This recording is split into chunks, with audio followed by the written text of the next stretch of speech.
Ba-ba-bum. Interesting.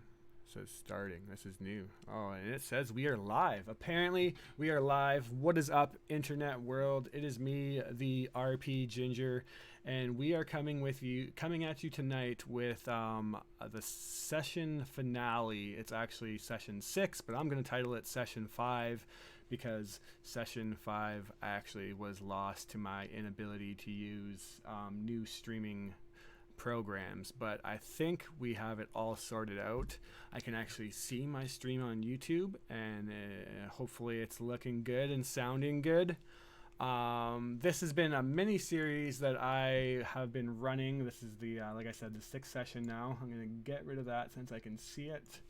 And to briefly recap, and actually what we're going to start off by doing is saying that I kind of kept this session what it was called, the module, actually, because this is a pre-written module. I was keeping it a secret what the name of the module was because I felt that it was a little bit spoiler-y, and this is kind of like an intrigue-based game, so I didn't want to necessarily spoil the surprise, the big bad evil guy, until the end of it. So the actual name of this module, to plug the people who created it, because it definitely wasn't me, is the module is called The Brain Gorgers Appetite, and it's by an Alex Kramer, and he is part of Gamehole Publishing. So if you end up watching this miniseries and thinking it sounds kind of cool, then you can definitely check it out, pick up the module, and I had a lot of fun running it, so definitely deserves some props. Now, to recap the actual session, because it, like I said, it was lost to the bowels of the internet.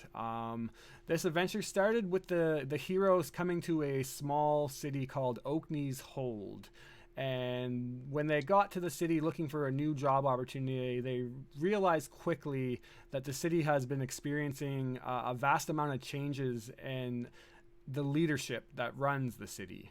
And the mannerisms and behaviors of the current Baron and the Baron's council has apparently radically changed. So the party was hired to get to the bottom of this mystery as to what happened and why the Baron suddenly started started basically ruining the city, according to the man Tavares who hired them. They spent the last couple of days trying to uncover the truth, and finally, after I believe it was 3 or 4 days, have found out that there is a mind flayer currently hiding in the mine, the Copper Hill mines, and he is a part of a crime syndicate called the Ceaseless. And he has recently enslaved and controlled the minds of the Baron and his counselors to secure a shipment of a rare mineral called azurite, which turns out the party has discovered to be a drug to mind flayers. And he is currently basically shipping a little bit of azurite to the side somewhere to the Ceaseless, the crime syndicate. So, discovering this, the party was quickly going to set out to the mine to defeat this Marlip, the mind flayer, but were blocked off by the captain of the city guard, Drast Grimbank, and he looked like he was a bit under the weather, at which point they got into a skirmish, a fight with the captain and his men, and Drast actually went through Ceramorphosis, which is basically a tadpole creature was inserted into his brain at some point, and it hatched into a mind flayer and changed him. Hearing that the Baron has also fell ill, the party determined that it was time to rush and no more time could be wasted, and they set out to the Copper Hills to find this mine. A 3-day journey was rather uneventful, although they did come across a couple of enslaved creatures, an ogre and a couple of kobolds who tried to ambush them but failed utterly. And then finally the party met a upset kobold named Grinda. And Grinda was sad that her kobold friends were recently befriended by a snake-headed man, which the party obviously assumed was Marlip. And they went to the mine where the kobold friends and this Marlip was, and a extravagant distraction was put on by our very own Brad Newberry in the form of nudely running towards 15 kobolds because he was told that they are incredibly weak. But it turns out in a horde, kobolds aren't that weak, and Brad almost died, but luckily the party was able to put to sleep and kill most of the kobolds who are supposed to be Grinda's friends. But hey, That will be in the prologue of the adventure, I guess. But the kobolds have been dealt with, and you guys now stand in front of the mine, ready to put an end to this adventure. What do you guys do?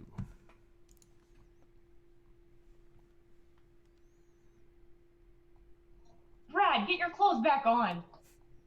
Never! Yeah, Brad will definitely get dressed now that he's back awake. He'll be like, damn it! I could have sworn those guys were easy to beat. What the hell? We're right at the door. Yeah, it's more of a gigantic maw of a mine entrance than a door, right? It's just kind of like this naturally opened mining cave. As you look into it, it is darkened by the obviously the innards. There doesn't seem to be much form of light.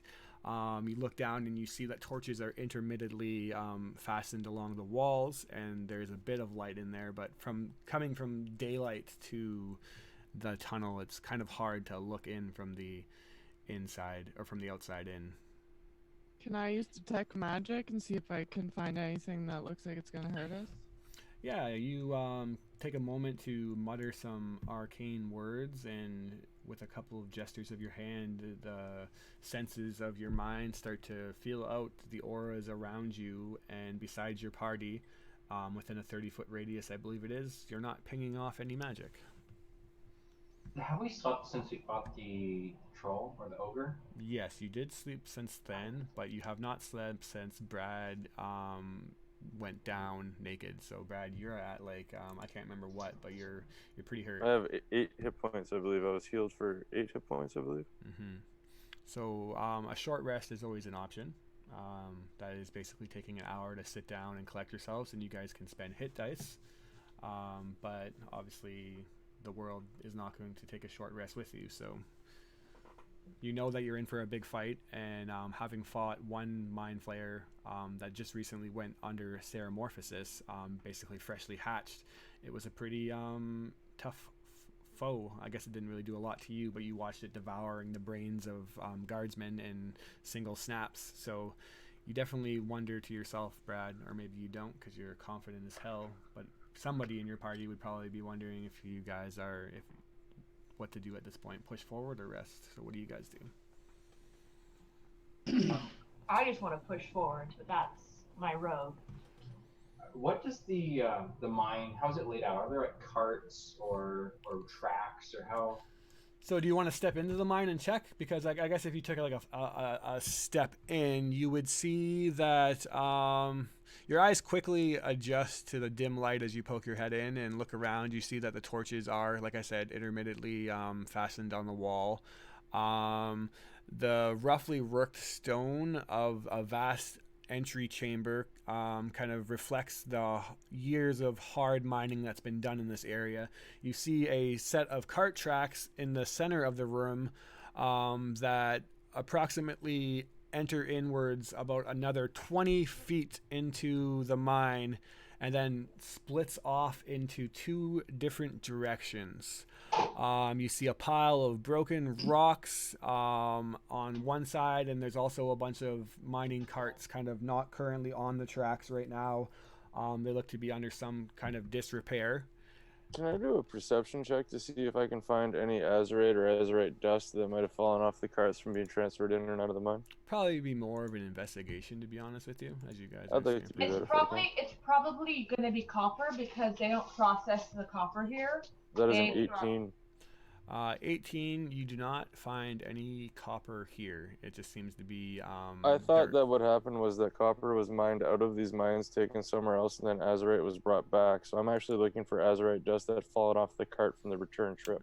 I see what you're saying. With an 18, not a drop of this powder or stone or whatever it is. Brad would look to the rest of the group. If this stuff is supposed to be a drug to these things, maybe we can overdose this fucker. Can we all make perception checks? If you want. Brad, like, you watch Brad pretty intently scour the area. Okay. I want to look for like a cart that we can use to push on the tracks. My perception's so good, I don't even see a cart. It's just a dark room. How lit is the room or the opening? Like, does it just get dark and dark and dark? Darker. So basically, as you enter into it, you're mechanically speaking about dim lighting. And that's like half, or like 60 feet or 30 feet, or I believe it's 30 feet kind of vision that we're talking about. How does that affect mid? How does that? Change anything? Say again, sorry. Anything higher than an 18, like he got, won't change anything. Midna's also an elf. Yeah, Midna, you have dark vision. I don't really think that comes into play with dim lighting. Maybe it does, but yeah, like you guys, not a whole lot seems to be going on in the entryway. Is the moral of the story. And it splits off into a right and a left side. Mm-hmm.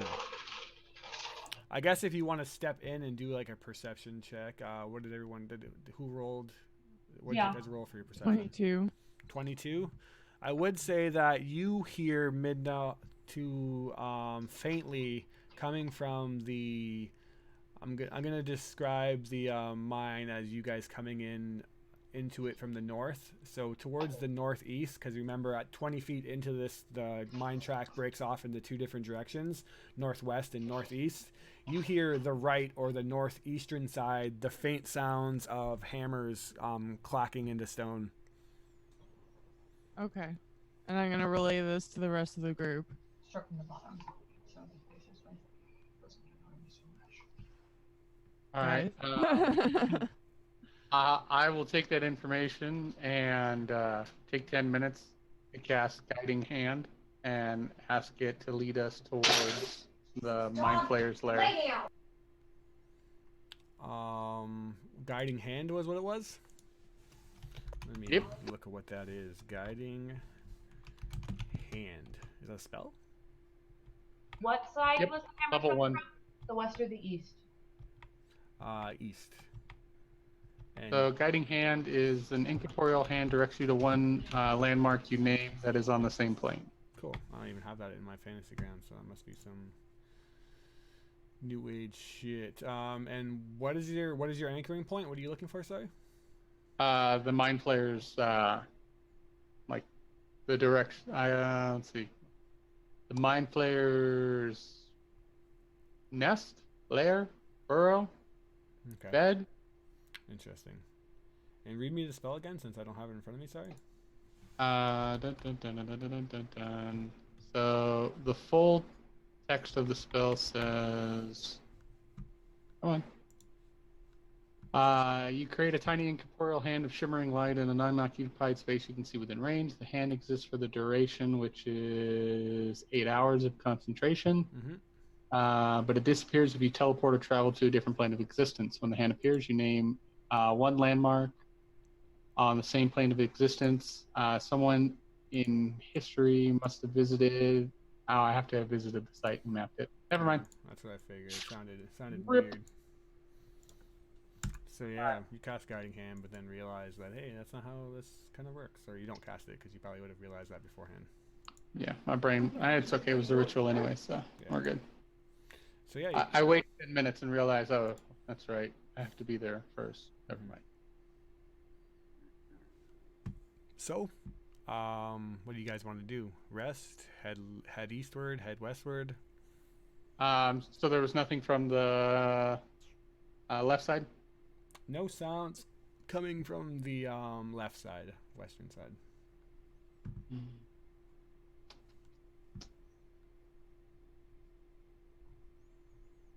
So we've got sound on the right, but nothing on the left. And on the right, it sounds like mining operations. Mm-hmm.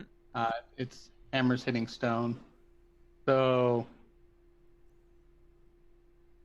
There's a dwarf who's in charge of these guys, I think. yep. I kind of want to take him out before we go to hit the Mind Flayer, because if he's anything like that other dwarf in the mansion, if he comes and attacks us from behind, we're going to be screwed. That's a very good point. All right, so let's sneak down the right way. Maybe after we take out the miners, we can take a little break. I could use a rest. Hey, Brad, do you think you can cause a diversion and bring him out here? I could definitely get that fucker out here. Let's not run in screaming. Just have to keep your clothes on this time. Yeah, it's pointless. I'm not doing shit. So do you even have any armor? What does Brad look like again right now? He's gruff, tough, and I believe he's wearing chainmail. Oh, you got chainmail? Hmm. I'm just double checking on that to make sure. Yeah, chainmail. Yes, the He's- chain. but- He's got the chainmail hidden underneath a tunic, and underneath his tunic you can see ruffles and odd protrusions of things that you've known to come to be weapons, but they seem to be all over him, even though he doesn't use them very often. I'm trying to think of what I can do. I know some illusionary magic I've been studying. I can make a noise or some sort of image that might try to lure somebody out here. Can't you make those damn fucking, what do they call them, the little balls of light you send out of your hand? Can't fucking light up the room? Don't you have that stuff? I think that's an elf thing. I don't know how to do that. How what? Do we really want to let them know we're here? Not the point. Well, I think we want to find out what's down there first. I and think he then- already knows we're here. Then once, well, no, I'm talking about his minions. If there's more kobolds or the dwarf guy, whatever, we want to try to bring him to a trap where we can hit him. Because that last dwarf was insane. Right, but I mean, if we can sneak up on him, we're probably better off. All right, Corporal, let's do it your way. Yeah, What's you our guys- next move? Be the tactician. You guys are scarred from your last dwarf encounter. Yeah. You'll never trust a dwarf again. Oh, Oh, my that words. was enough for me. Yeah, I'm thinking we do our damnedest to try and sneak down there. All right, so make me Oh, some all right. stealth checkerinos then, as you begin to head your way down to the eastern side, and it begins to slowly descend, actually, into the dark abyss. For a bit, you see torches farther down the tunnel. What does everyone do So- as a group stealth? I'm gonna use my new lucky baby die. That is a D20. Good luck, That's adorable. baby. That's small. It did pretty good. I'm gonna keep it. Oh wait, I gotta do disadvantage. Hey, it rolled better that time, but I gotta take the lower. It's gonna be 15 for corporal. You almost stealth. Are we all rolling Yeah, stuff? you might as well. if you Yeah, want group some. stealth. Everybody. Everybody. I'm coming. Actually, I got Roll. 17. I've heard that before. 17. Thought you didn't want a distraction. 15 and 21. 17. 21. That's a nat one, motherfucker. You would roll that one. That's all right. We're gonna carry you. Yeah. You're not even gonna touch the ground. It's probably good to tie me up and if you want to sneak in. I'll say that you guys pass as a whole, since more than half of you successfully stealthed your way. So you begin creeping down this dark, cavernous hole, descending actually over 100 feet along the serpentine-like tunnel. You hear the sounds of sharp tools striking rock grow increasingly louder.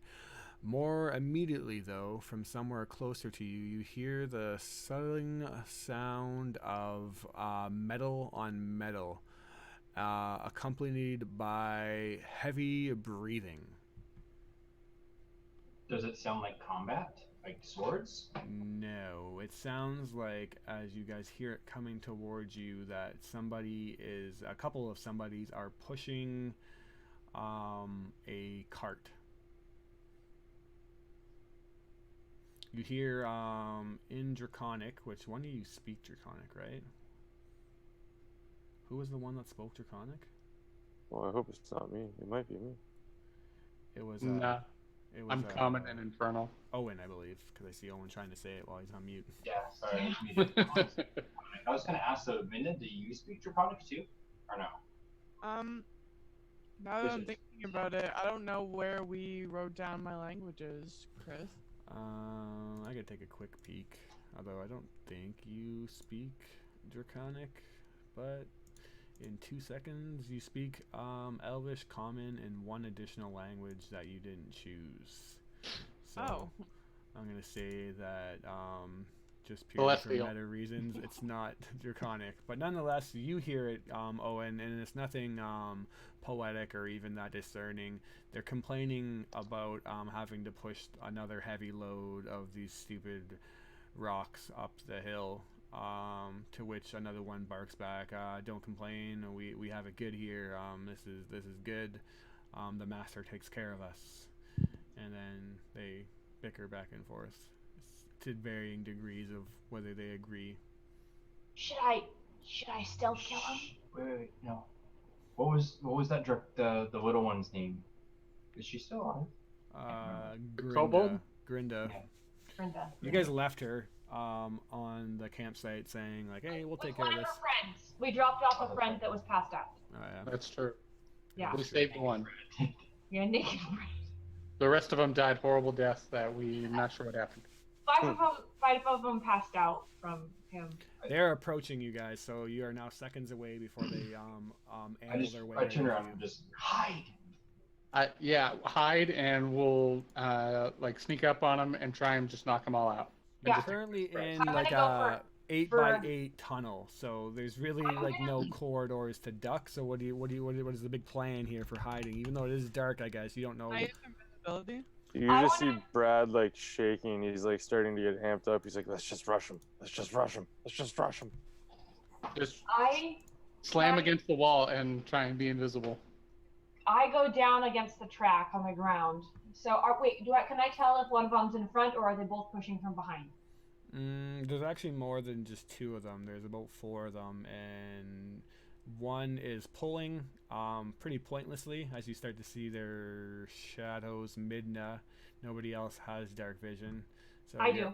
Oh, you do I have do. dark vision. Okay, so you two have Both dark of them. vision. You two see them coming. One's pulling and literally basically doing nothing, and the other three are shoving. Can you, I? Sorry. I want So- to use invisibility. you go I want- invisible. I want to cast minor illusion and just create an illusion of a big gray slab of rock. It says I can do a 5-foot cube in size. I don't want it to be a square, but like a 5-foot like rock wall that I can hide in and pull at least one other person. I imagine. Brad. Yes. Take Brad with you. Sure. Yeah, you create a Will illusionary you let wall. me pull you into this illusionary stone? Is my assassin? All right, so those of you, I'll say that or Owen and Brad don't have to do a stealth check. Neither does Midna, but that still leaves Garen and Wolf with really like the wall, like you said, pushing yourself against the wall is the best you can do. So that'll be a stealth check from you two, or you can lay down the tracks, but that would lead you in. Yeah. 15 again for me, and then I will just like pick one and just try and knock him out first chance I get. All right. One of the ones in the back, so I'll let him go past, Mm-hmm. and Yeah. then I'll try and take one in the back. I'm all for that plan with Wolf. Okay, so she'll Yeah. take one, I'll take a different one, And there's one in the middle. and there's one in the middle. So Minda get the one in the middle, and Brad Noah get the one in the front. Mhm. Ready, set, break. So let's just for expedience here, because I don't want this to turn into combat if it because 5e doesn't really do well for this. We're going to turn this into a quick skill challenge. So everyone just say a skill that they're using, and it could be an attack if you want. And we're all just going to roll and see what we roll, and then as long as you guys get enough successes, you just like wipe these guys in like a ninja ambush kind of mode. So Wolf, you're doing like a straight up attack. Yep. With modifiers 23. Yeah, you straight up come up behind one, grab it, and just like quickly slit its throat. Nope, not killing. Not killing. Non-lethal. Bop Baseball it in the batting. back of the head. Yeah. Next up, we'll say is Garen. What are you doing, Garen? Skill or attack? I was gonna do the stealth. Okay, go ahead. Hold on, it fell on the floor. Use the dice. 19 plus 7. 19 plus 7. You like drop out. You somehow like find purchase on the top of the ceiling of the thing, and then you just drop down and like woof, vanish on top of one. Brad, you and Owen are pushed into this illusionary rock. What do you do? What are these? Are just kobolds, or what are they? Kobold, yes. I have the ability to break out of this thing. It's not holding. It's just literally an illusion. Oh yeah, no, I would like to do an attack, but my attack would be to pick up a kobold and smack it into another kobold. All right, go ahead and do your attack. So I'm gonna use improvised weapon. How about that? Yep, go ahead and do your roll. That's a 17 to hit. Yeah, you grab another one and begin whacking it to the other one, which we need one, or that was 3 successes so far. 1, 2, 3. Yeah, we need one more success. Who wants to try to take the last one? Can I just do a stealth check and just try and get past it without it seeing me or noticing me? Yeah, that could, you like it doesn't really diffuse the situation. Just getting past it. Like there'll still be one kobold left. So if you don't want to take the roll, you can pass it off to Owen. I mean, either that or I would just be using a cantrip, I guess. Yeah, so you can do like an Arcana check if you want. Alright. Cart's gonna roll back after we knock That, out. because my Arcana is like +6. All right, give it a shot. There's bodies in the way. 21. 21.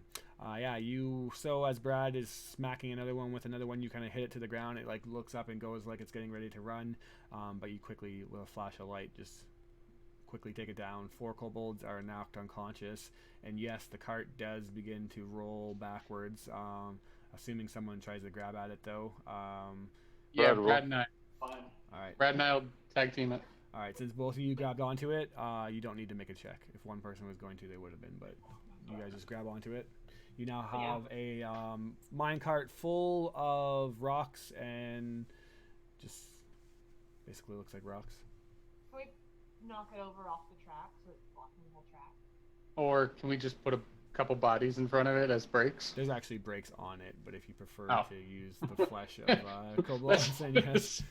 All right. Someone put the brake on while Brad and I hold it. Brad will start emptying the cart as he's holding onto it with Wolf. Start throwing all the rocks out.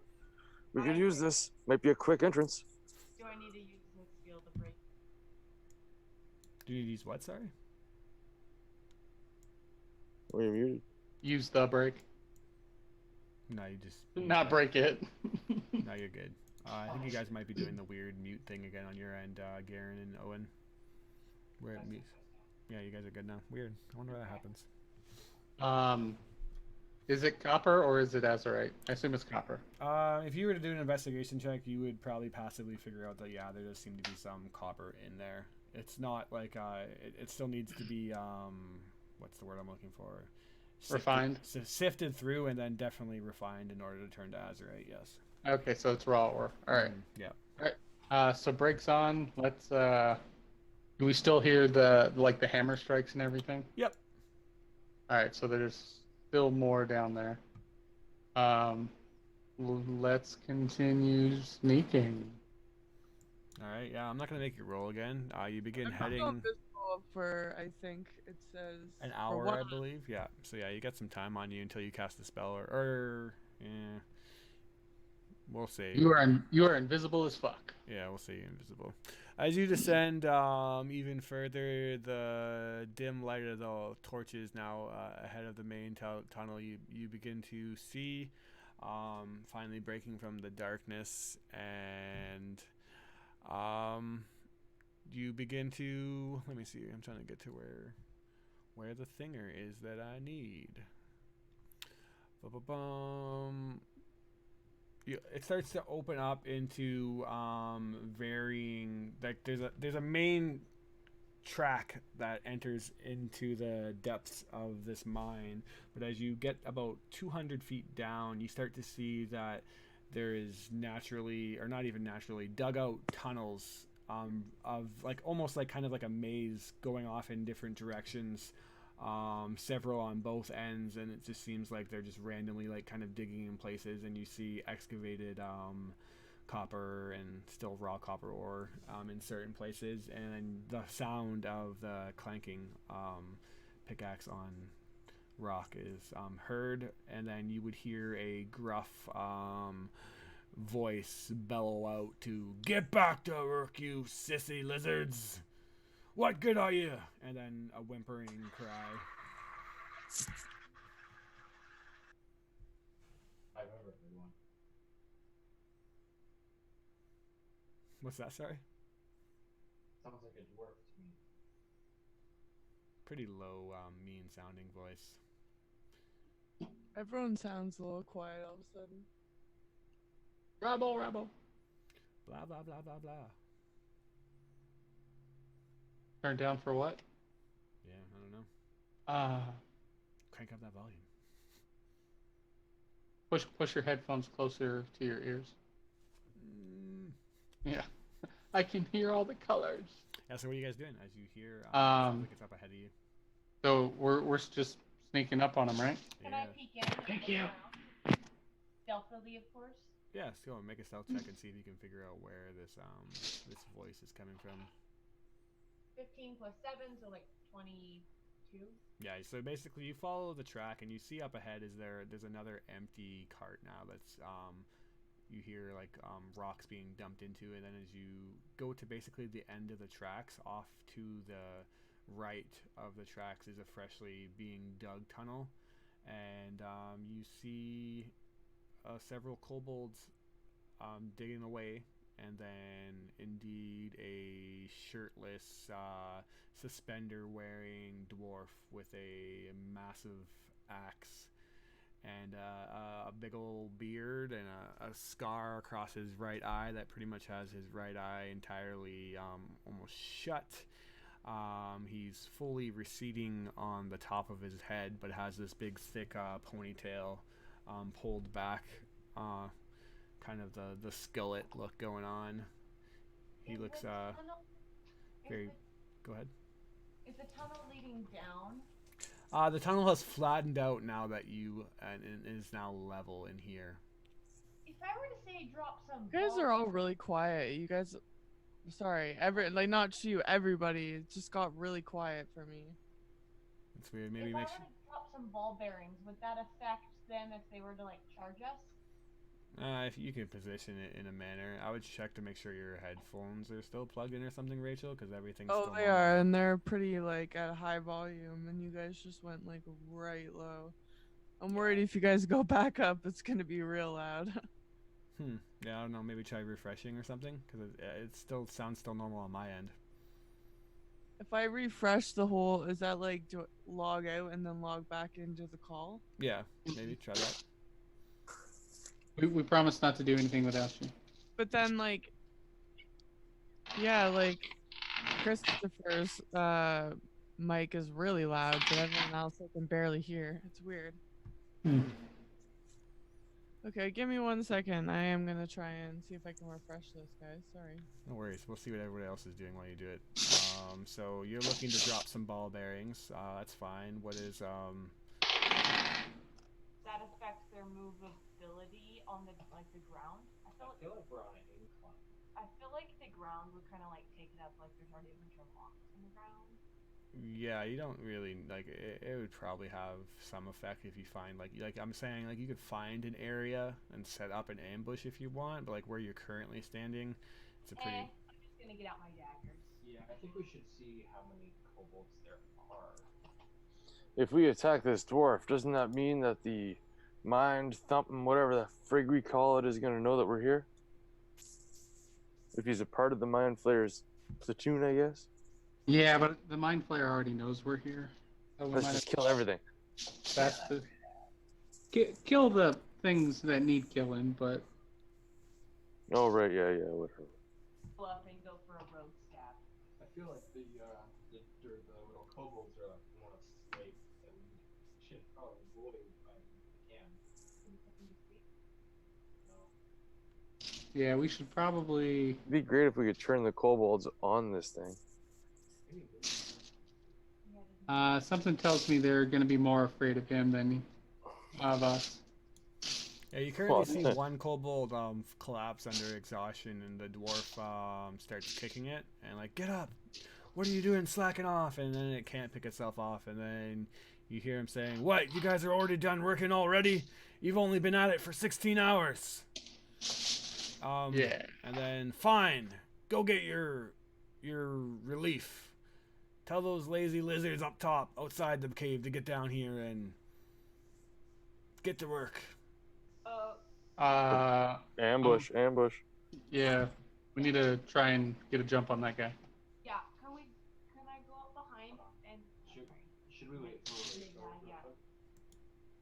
No, we're totally gonna sneak attack this guy and not start a whole fight.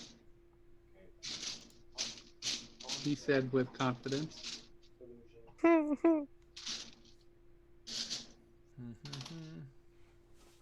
Na na na na. So, are you guys letting the kobolds pass, or No, Brad will definitely not let the kobolds pass.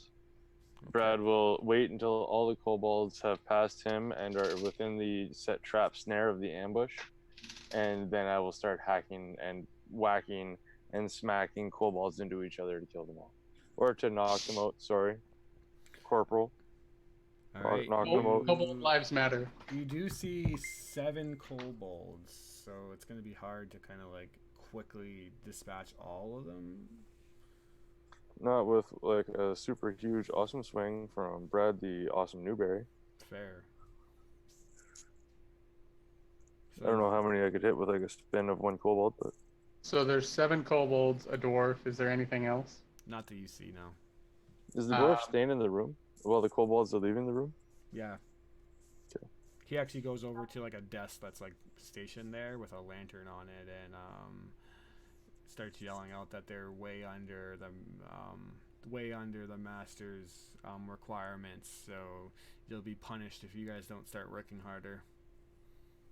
Is there any way I can sneak over to the dwarf and try and get a shot on him before anything starts? I mean, you can definitely try to sneak over to him. I will definitely. When the ambush time comes, I want to try and sneak over to him and attack him. Well, Rather do we than a even- kobold. Should we just let the kobolds go then? I was thinking we should go back up the tunnel, back towards where we have the other kobolds knocked out, so we're away from the dwarf when we're going on the kobolds. Can you hear me? Yes, Yep. I could hear you. Okay. Just quiet. I'm contemplating your plan. Yeah, right. Let's see if we can sneak back up and then ambush them at the original spot. Maybe a little bit after it, so they don't see their dead comrades on the ground, or their unconscious comrades on the ground. Comrades on the ground, All right, so you guys sneak back up. I'm just gonna say at the end of the day, with the surprise, you guys can probably take out 7 kobolds. So we'll say that you do that then, and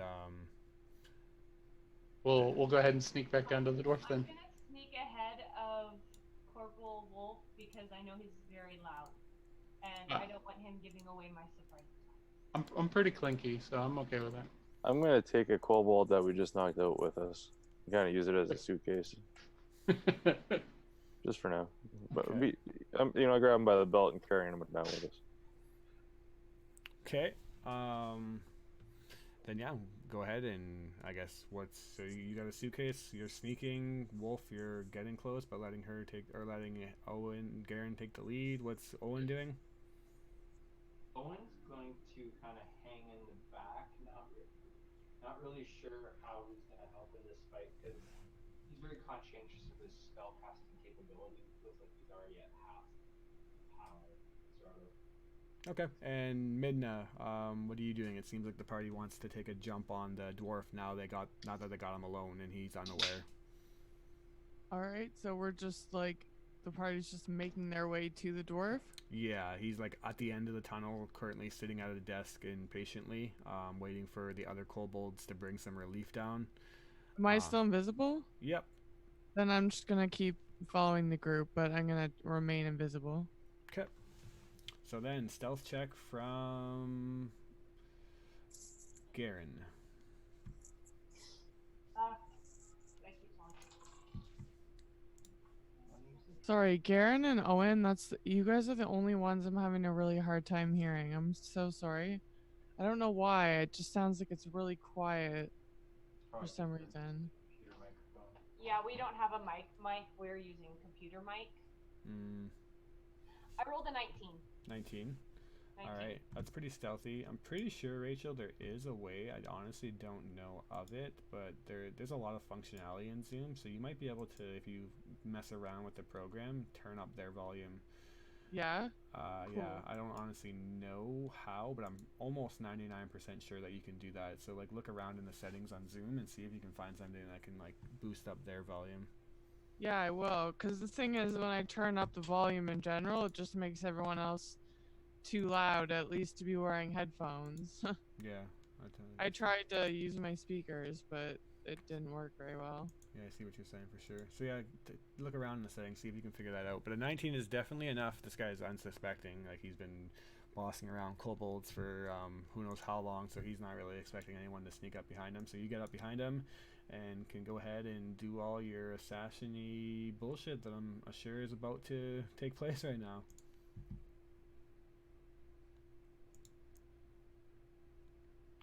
And let me know how that goes for you. So they both suck.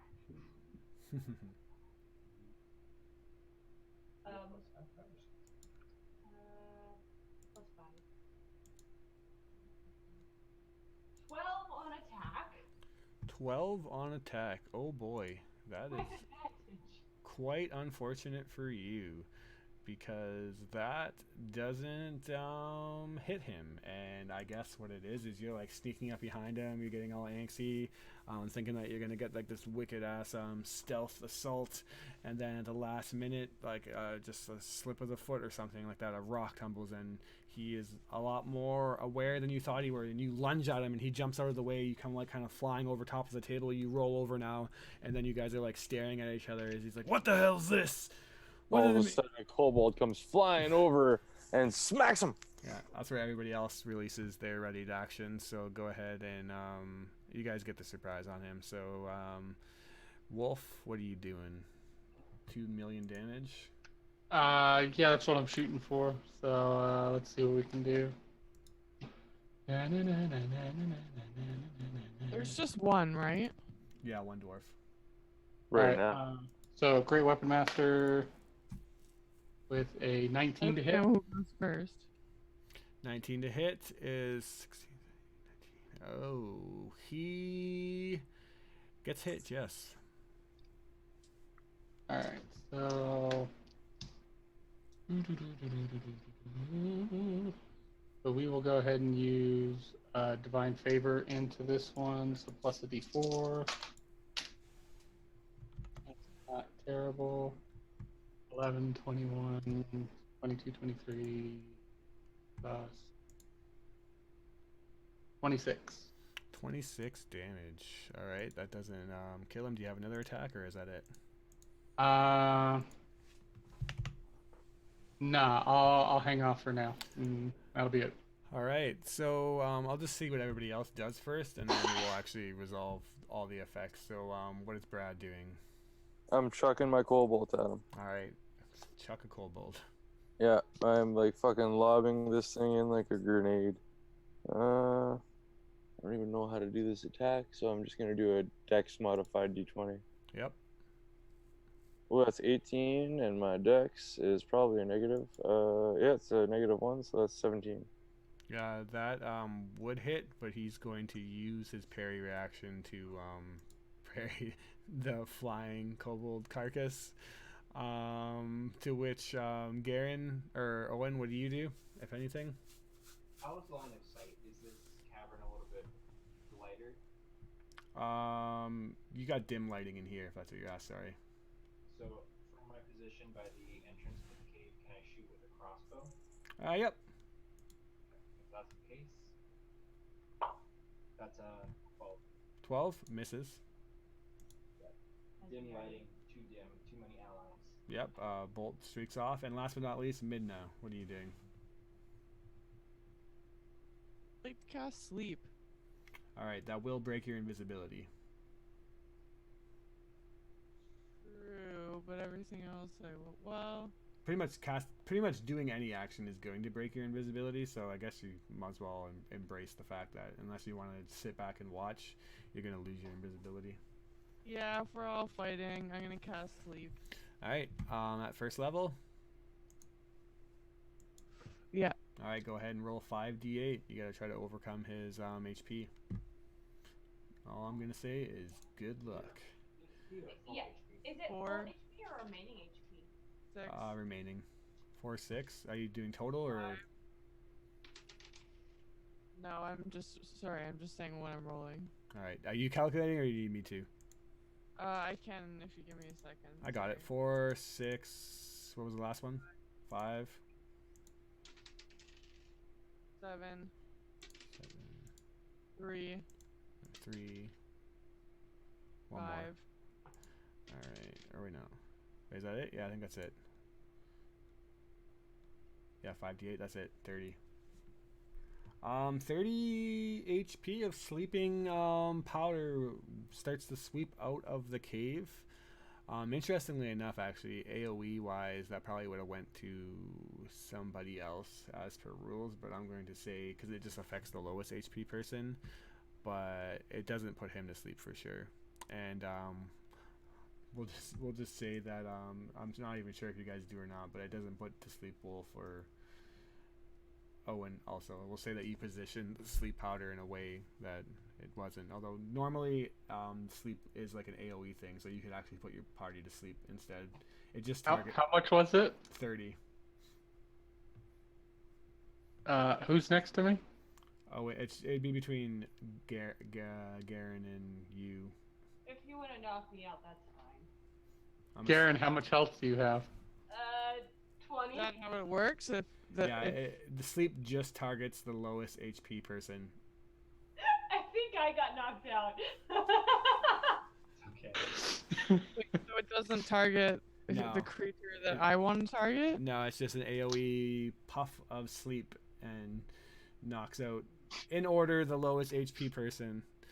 I should Corporal, probably please say don't try that. to kill me. Not only if it misses. Nope, it just automatically goes for the lowest person. Although I will say that you're a studied wizard, so you probably would have known that. That's more of just you being new to the game, not knowing Well, I that. definitely copied all these spells from the player's handbook, so I find it hard to believe that I fucked that up. But all right. Yeah. So, all right. Well, it'll just be a learning lesson for you. Owen drops to the ground asleep. So we're gonna unfold this whole tale now as you guys roll initiative. But basically, what happens is Garen strikes up, tries to stab the guy, gets flipped over the table before Corporal Wolf comes running in with his great weapon, slashing into the dwarf, not doing as much damage as he wants. A stray bolt of crossbow shoots across, narrowly missing the group, and then a stray kobold comes hurling into the room, which he knocks out of the way. A sleep powder drops Garen to the ground as the dwarf is just like, "What the fuck are you guys doing? Looking for a beating, I see. You're gonna regret coming here." And what did we roll for initiative, everybody? Everybody. What did you roll? 5. Modifier? Dex modifier.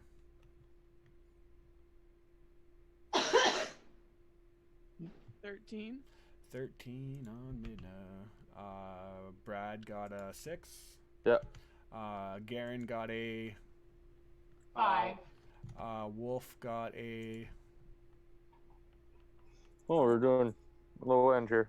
5 also? Yeah, Yep. you did. And Owen, someone show up? You got a 4? Oh my god, you guys are getting Good times. beat down by the dwarf then because he rolled a 19. He is going to pull you in, Wolf, and with his giant ass great axe, gonna start swinging.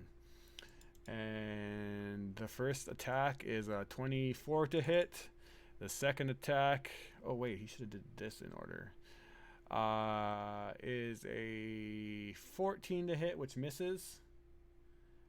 Yep. And what he does is, he didn't grab a shield, so fuck. I'm gonna say he didn't have a shield, so sorry, that's a lie. That's a 15 to hit, which still misses. And the last one, oh my god, he rolled abysmally. That's fucking tragic. So you take a total of, where is his axe? Come here, you. Oh wow. Yikes. You take a total of 17. Nope, more than that. Fuck. 16 plus 6 is 22 damage. Yay! He is now done. He's looking around for his shield, which is across the kind of just leaned up against a wall from the distance of him. He seems like a shield and axe fighter, but nonetheless, he hits you like a truck, and you're having flashbacks now of dwarfs. Why are dwarfs so fucking strong? You ask the gods, Tempest, but it's going to be a good battle. As the next up is Midna. What do you do?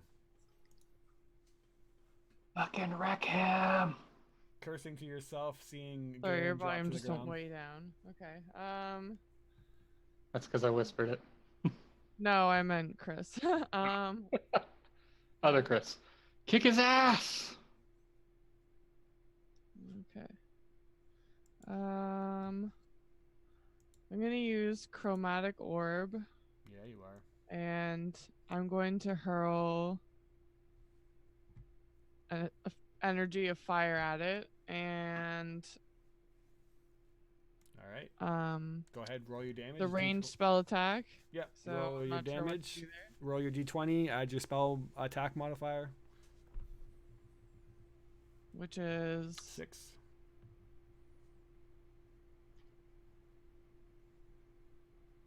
Is that just the same as my Arcana, or? Nope. It's technically probably the same score, but yeah. It's your int mod. Alright. 21. 21's a hit. Go ahead and do your damage. Okay, so that's gonna be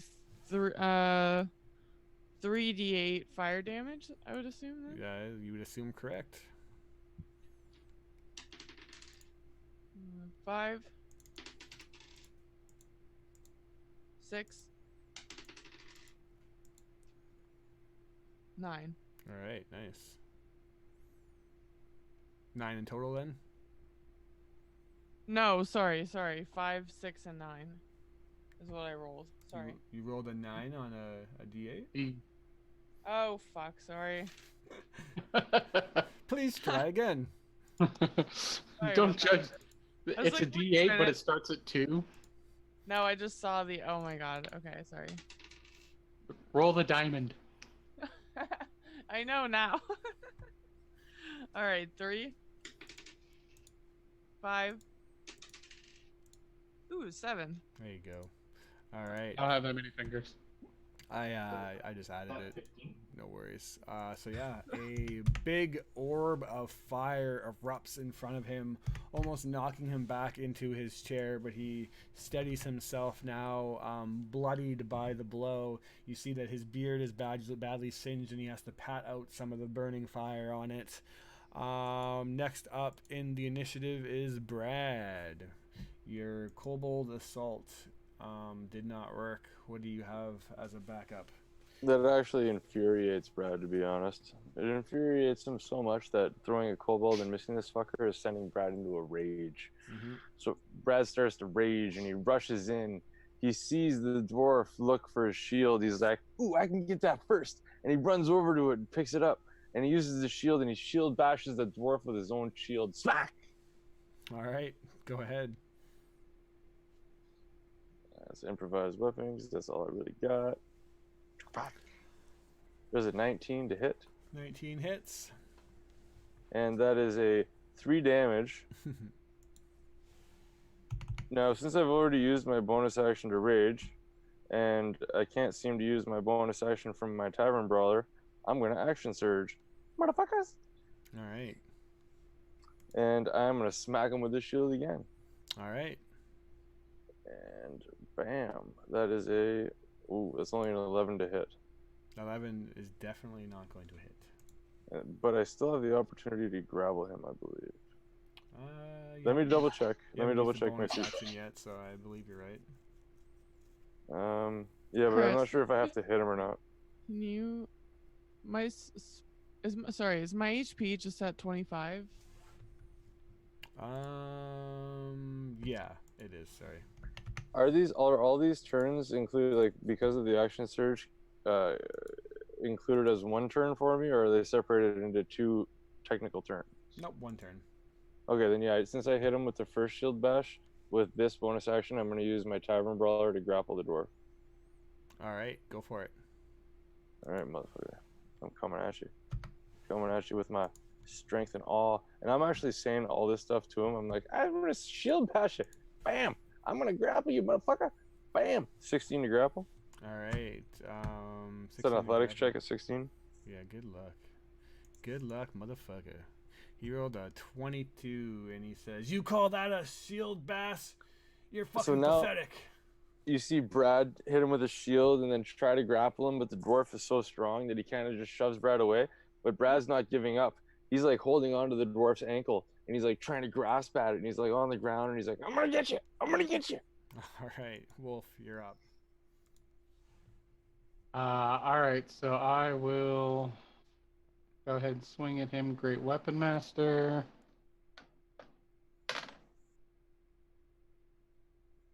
Nat 20. Oh, yeah, I'll get it done. All right, so and then I get to reroll 1s and 2s. So 9 and 19, 29, 32 for the first hit, and then on a Great Weapon Master hit, I get to make an additional attack. 32, you said? You Yeah. crazy son of a bitch. All right. That one is probably not gonna hit. That is gonna be a 13. Nah, misses, unfortunately. He is critical now, though. That is all right. I will use my bonus action to cast Sanctuary on myself. He's going to yell that he yields. Yield! Yield! All right, what do you want? Throw down your axe and put your hands in the air. How do I know you won't kill me? You're gonna take our word for it. Otherwise, we're gonna kill you. The way I see it, I can take one of you with me. You don't look too good either. Brad's just grappling at his feet as hard as he can. We don't have to die. No one has to die here. Better drop that weapon then. I don't even have a weapon, see? You should drop yours. While this is happening, Owen's gonna run up and start trying to shake Garen awake. All right, Garen, yeah, your turn happens next. So Garen is sleeping, but you can literally just like slap her awake. 1 point of damage is enough to get you up. Or I think you can use an action to shake her. Actually, you don't even have to. Okay, how do my hit points look after passing out? Are they just same? Yeah, they're fine. Okay. Yeah. Okay. Yeah, sorry, it doesn't do any like long-lasting effect. It's just if the sleep dice overcomes the lowest target's HP, then it puts it to sleep, but like it doesn't hurt you or anything. Okay, cool. So yeah, you're slapped awake, which is what what Owen does. But that brings us to the top of the initiative, which means that he's up and He's surrendering. But What are you talking about? He's not gonna throw down his weapon if you guys are just like fucking trust us, like. So he like it's gonna come to a standstill right now, and he says, "If I drop my weapon, I'm as good as dead. I'm not stupid. I can look at you. You all look like a bunch of fucking killers." I don't even have a weapon. If you don't drop your weapon, you're as good as dead. So Well, I'll you've take got one of better yous with me. odds I'll take if one of you yous do. with me. Hold on. Bless Sorry. The way I see it, you're not here for me. You're probably here for Marlip. And you think getting the shit kicked out of you by me is gonna help you defeat him? You're just wasting your time here. You're wasting your strength and your power. It's only a matter of time before he figures out something's up. A matter of fact, he's due for an inspection any time now. I'll Now, drop my weapon. I'll or tell at you least one thing. lower it. He's a whole lot stronger than me. And if you're having a hard time with me, then you're fucked. You think you can watch this while we rest? That'll be a trustworthy thing, right? Minna Yeah, Minna stands I don't down. trust him. What does Wolf Why are do? you even with the Mind Flayer? Pays well. He's put a seed in your brain, hasn't he? Nah. He's put his seed somewhere, I bet. Drop my weapon, but I'm gonna lower it. Yeah, you lower your weapon. He's gonna like First of all, get this fucker off me. He's like kicking and trying to shake. Can I do a sleight of hand and try to pickpocket him while I'm doing this? Sure. On your turn. Okay. He's waiting because he's gonna act right now. If you guys don't like stand down, he's just gonna swing. We're standing-ish down. So Brad, before he took his action before my turn ended, I casted Sanctuary on myself. Yeah. So I don't care if he wants to keep fighting. If he doesn't drop his weapon, we're gonna murder him. All right. He's gonna try to swing at you then because you're the weakest, which he needs to make a wisdom saving throw. Yeah. He rolls. I'm the weakest, aren't I? Mage armor on myself. He is 12 on his save. I think we. Eat shit. 13. All right, so he can't get you. So then he just turns and looks and swings at Brad instead, who's at a very tragically low HP right now. So wrist and pepperoni, Brad Newberry. I got you, fam. You figured he would have fucking done earlier. 24 to hit. Yeah, I'm just kidding. You liar. And he does a total of. Fuck, I don't have this entered in, man. Wait, is the dwarf a girl? No, it's a guy. No, he. Oh. I guess the beards. I couldn't tell for a second. 23 damage on the first strike, Brad. I'm assuming you're unconscious. Yep. All right, and he's going to hit you again while you're down. Cool. He's not surviving this one. 24 to hit again. Well, it hits. It's an auto crit, so it's just 2 death save fails. Yeah. So you death save fail, and then he's going to pick up his shield and shield bash away. Nobody else is on him, so fuck yeah. He just literally sealed the fate of Mr. Newberry as he rolls again and might get lucky. Only a 17 to hit. I have an 18 AC. Holy fuck. But I'm unconscious. Do I really even have an AC unconscious? Yeah, you for some unexplained reason. No, if he's unconscious, I just get the swing at advantage, I believe. yeah, it's an advantage. It's like the weirdest and dumbest rule in my opinion, but I guess I don't know. I figured it'd be like an auto hit. I'm unconscious. It's an auto crit if he does hit you, but I guess somehow he overswings your unconscious body. I get confused because I used to play 3.5 and you wouldn't get your dex bonus, but you'd still get your armor bonus. Yeah. So I think it's just simpler, even if it doesn't make sense. But luckily for you, because you're still alive, maybe, as Midna, you're up next. What do? You said you wanted to cast Mage Armor? Yes. All right, Mage Armor it is. Brad Newberry, guess what? If you roll less than a 10 right now, you're dead. Oh, that is an 18. Oh, thank God. One success. Corporal Wolf, you're up next. Do you save your friend or do you end the dwarf? And the dwarf. Fucking kill this son of a bitch. Hold on, no, I have a bonus action heal. So we're totally in the clear as soon as I can find it. Healing ward, D4 plus your Yeah. Let me Healing kill. ward. 3 plus what is it? 3 plus wisdom or Wisdom. clerics of wisdom. Yeah, wisdom. Yeah. So 3 plus 2. 2. 5 5 HP. HP. You gasp So back together. There's a huge scar now in your head. As soon as I come back to awakeness, I'm like back at his feet, like, you didn't expect that, did you, motherfucker? All right, Wolf, you have a main action left. Yeah, we're gonna Great Weapon Master swing. Nobody takes out Brad Newberry except for me. And it's gonna be a 17 to hit. 17 would normally hit, but he's going to use his reaction to parry it, and he brings up his great I axe. will use Channel Divinity Guided Strike and add +10. All right, then you get 3. Fuck you. Fuck Fuck you and your bullshit. You get Nice. 3. Nice parry. I chop his arm off with this fucker. And I get to reroll 1s. It's gonna be 24 damage. All right.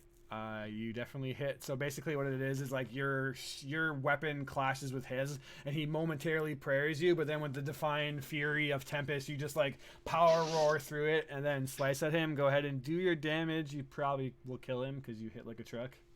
No, it was 24 damage. Oh, 24 damage. Yes. Wow. I don't think Yeah. you killed him.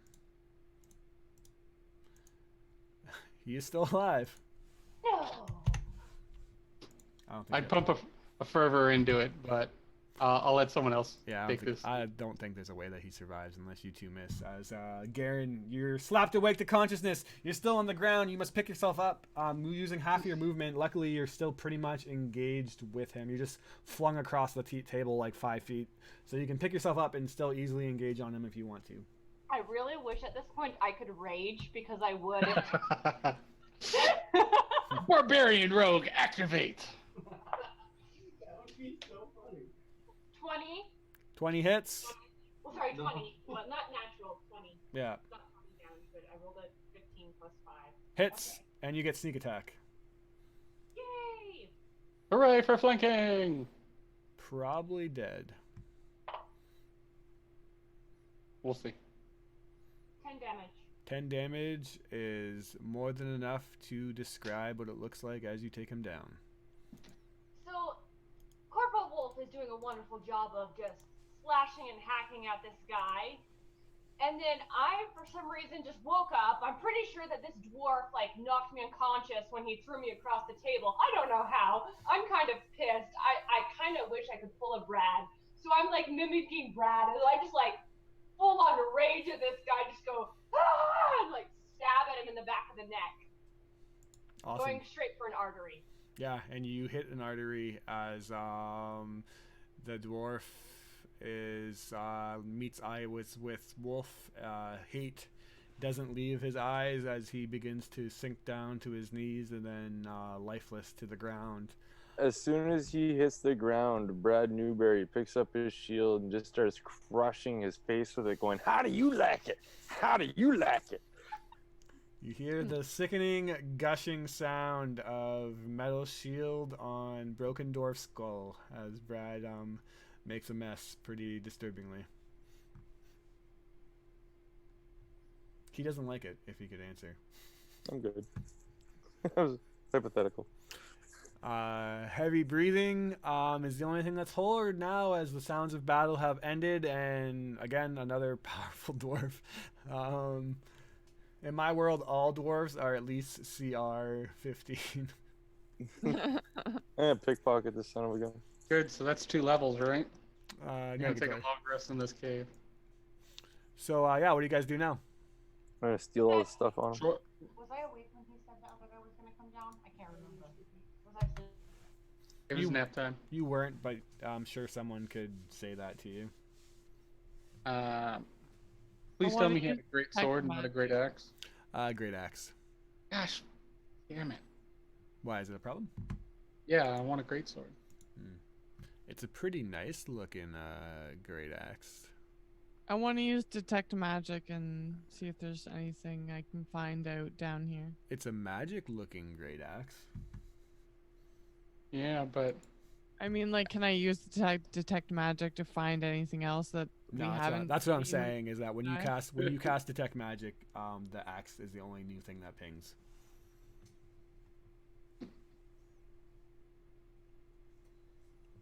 Coming or nearby or. Nope. I forgot I have a short sword that gives me a +6 instead of my dagger, which is a +5.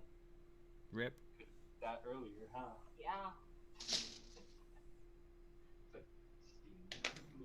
So you guys short resting, you loot the body, and there's just he basically just has the great axe on him and his Sweet. suspenders. Pretty nice looking suspenders actually. Are you Are they red? okay? They are red actually. I'm taking those fucking things. Yeah, they're nice. I'm stealing a Uh, suspender. I'm gonna suggest we go back to the fork and then take a short rest there. I would go a little bit further back than the fork. I think if we sit at the fork, that'll let us watch the entrance of the cave and then the other path.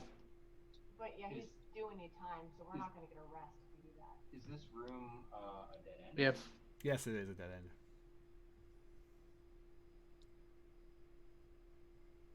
I guess I can't do a perception check on a dead guy to see if I believe him.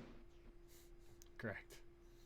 So, yeah, I mean, I guess we can sit back a little ways from the fork, but I'd like to be able to keep an eye on the fork while we take our short rest.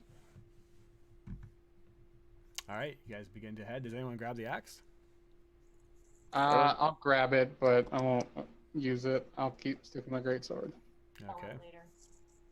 That's the general plan. Cool. You guys begin to head. Are you like stealthing back up or just walking up to the I want to go ahead and stealth, make sure there's no one coming down as we're going up. All right. I'm gonna hang back like 60 feet from her and let her take the lead on this. Okay. What's everybody else doing? Following in line. All right. Yeah, I'm gonna follow along and try and be as stealthy as possible. All right. She's going ahead of 60 feet, so she'll make the stealth check, and then that's usually what the rogue does anyway, so you guys don't have to worry about it. And then she'll whisper back or notify you guys if you need to be stealthy. So go ahead, rogue, and rogue it up. 12? 21. Oh, 21. Yeah. And, a 5 on perception. All right. If I'm checking. Maximum perception. You're too busy looking for places to hide as you're walking.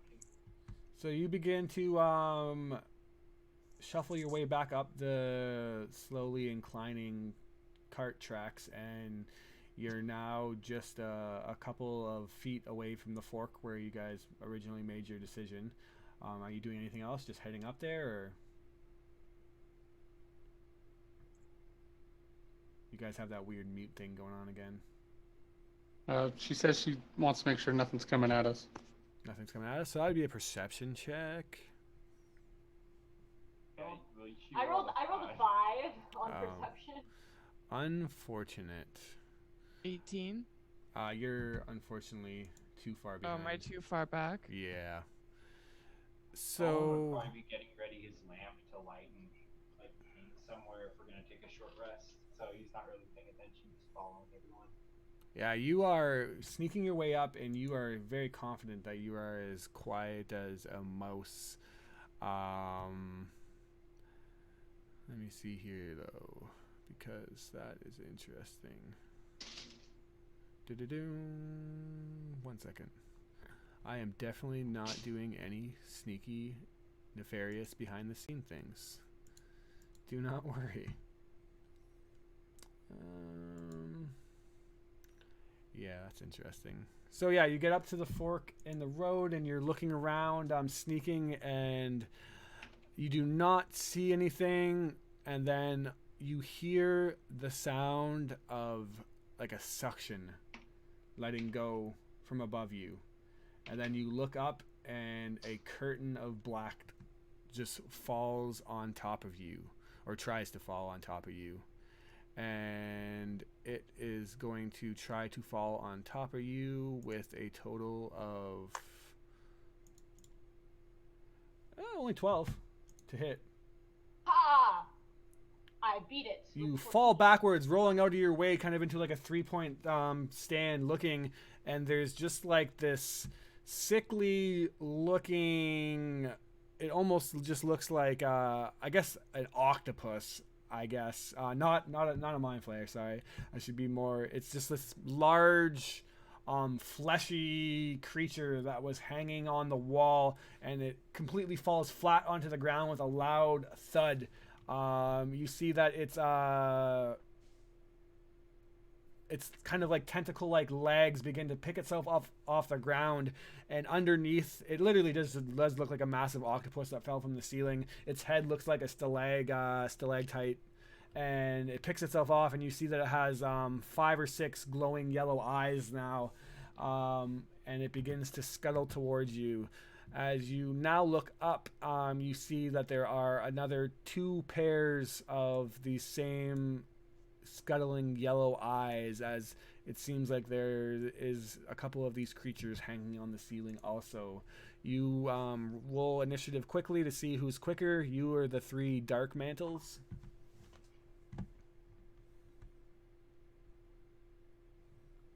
And would Guess you who rolled a 1? you rolled a 1? Unfortunate. 3, but 3, so 4. You could technically use your inspiration if you wanted to. oh yeah. Let's use our inspiration. Or I have my 2 rolls. I could change her roll to a 19. We'll do that. Yeah, I'm wondering if you actually. Is that you four go- turns? Yeah, portent or portent, whatever it's called. I think You have to do it before the roll. Oh, You just say, this is the roll. I use this one. interesting. Yeah, that makes a lot more sense, though. Actually, yeah. Yeah, sorry. Isn't it still? What's your new roll? What was my roll? Okay, there it is. Oh wait, I got a 17 plus 3. All right, 20 is much quicker with your inspiration. You are now the first to act, but the one that tried to fall on you initially looks like it's about to jump on you again or try to. Question: if I attack it, does it count as taking a turn in the initiative? Would I get advantage on it for my advantage on attack rolls that haven't taken a turn in combat yet? It definitely took a surprise attack, so I think that would count as taking. Well, that would be a surprise round, so now that they're in initiative, she's at the top. All right, I'll give it to you. Yes. Okay. Oh my gosh. What is it? I rolled double 4s. They have low EC. 10 is not. Attack. 10 is not enough. And then I roll backwards and retreat back to the group and say, "We got trouble ahead." So I'm assuming you sorry. bonus action disengage, so you don't get Bonus bopped. action disengage Yeah. roguish archetype. Yeah. Sorry, no, sorry, that was Cunning action. cunning action. Yeah, cunning action. All right, so I'm gonna just keep you guys in. I'm sure you all want to roll new initiative, don't you? All right. I'll keep my 20. Yeah. I'll take my 5 if it makes it easier. Yeah, it makes it easier. I'll just say, Minda, you're next to act as you hear the heavy breathing and running of Garen. She says that there's something behind her company. What do you do? She only can make it 30 feet, so there's still 30 feet between you and her, and whatever behind her you don't know, but so you don't actually know what's engaged with her yet. You just yell out like, "What the hell is it?" I imagine she describes it as some. Octopus heads that look like stalactites. Yeah. Yellow eyes. I 3 of being them. about to be attacked right now, No, they're really and far away. everyone from you. else is in front of me, Nope. You don't even see what's attacking. but I'm about to be attacked. No, you're not about to be attacked. Nothing's attacking. You're 60 feet away from the danger that you don't even know about. You just hear Garen saying that something attacked her. Okay, well, then I'm gonna stop, and I don't want to get any closer, but I'm gonna stop running from it, and see, I don't know what to do. I don't want to cast something. I guess. You can ready a cantrip so that when you do see something coming, you can fire a cantrip at it. Well, she can see 60 feet, though. Yeah, with it's true, dark actually. vision. Yeah. You can fucking. That's crazy, actually. I guess you could technically see it. I'll say that you do. In the distance, you faintly see these yellow glowing eyes. Okay. Then I'm gonna use Firebolt. All right, shoot forth a firebolt. Sorry, what's my? Do I have to roll for that one? Yep, D20 plus your 6. Oh. Oh. D20 plus my 6. Yep, plus 6. Oh, 25. 25 definitely hits. That's what I meant. What does it hit for? Sorry. Damage is D8 firebolt, I believe. Mm-hmm. 4. 4 is going to not kill it, but injure it. It hisses out in pain and anger as the second one now begins to fly. Okay, interesting. Begins to hover its way down the hallway behind.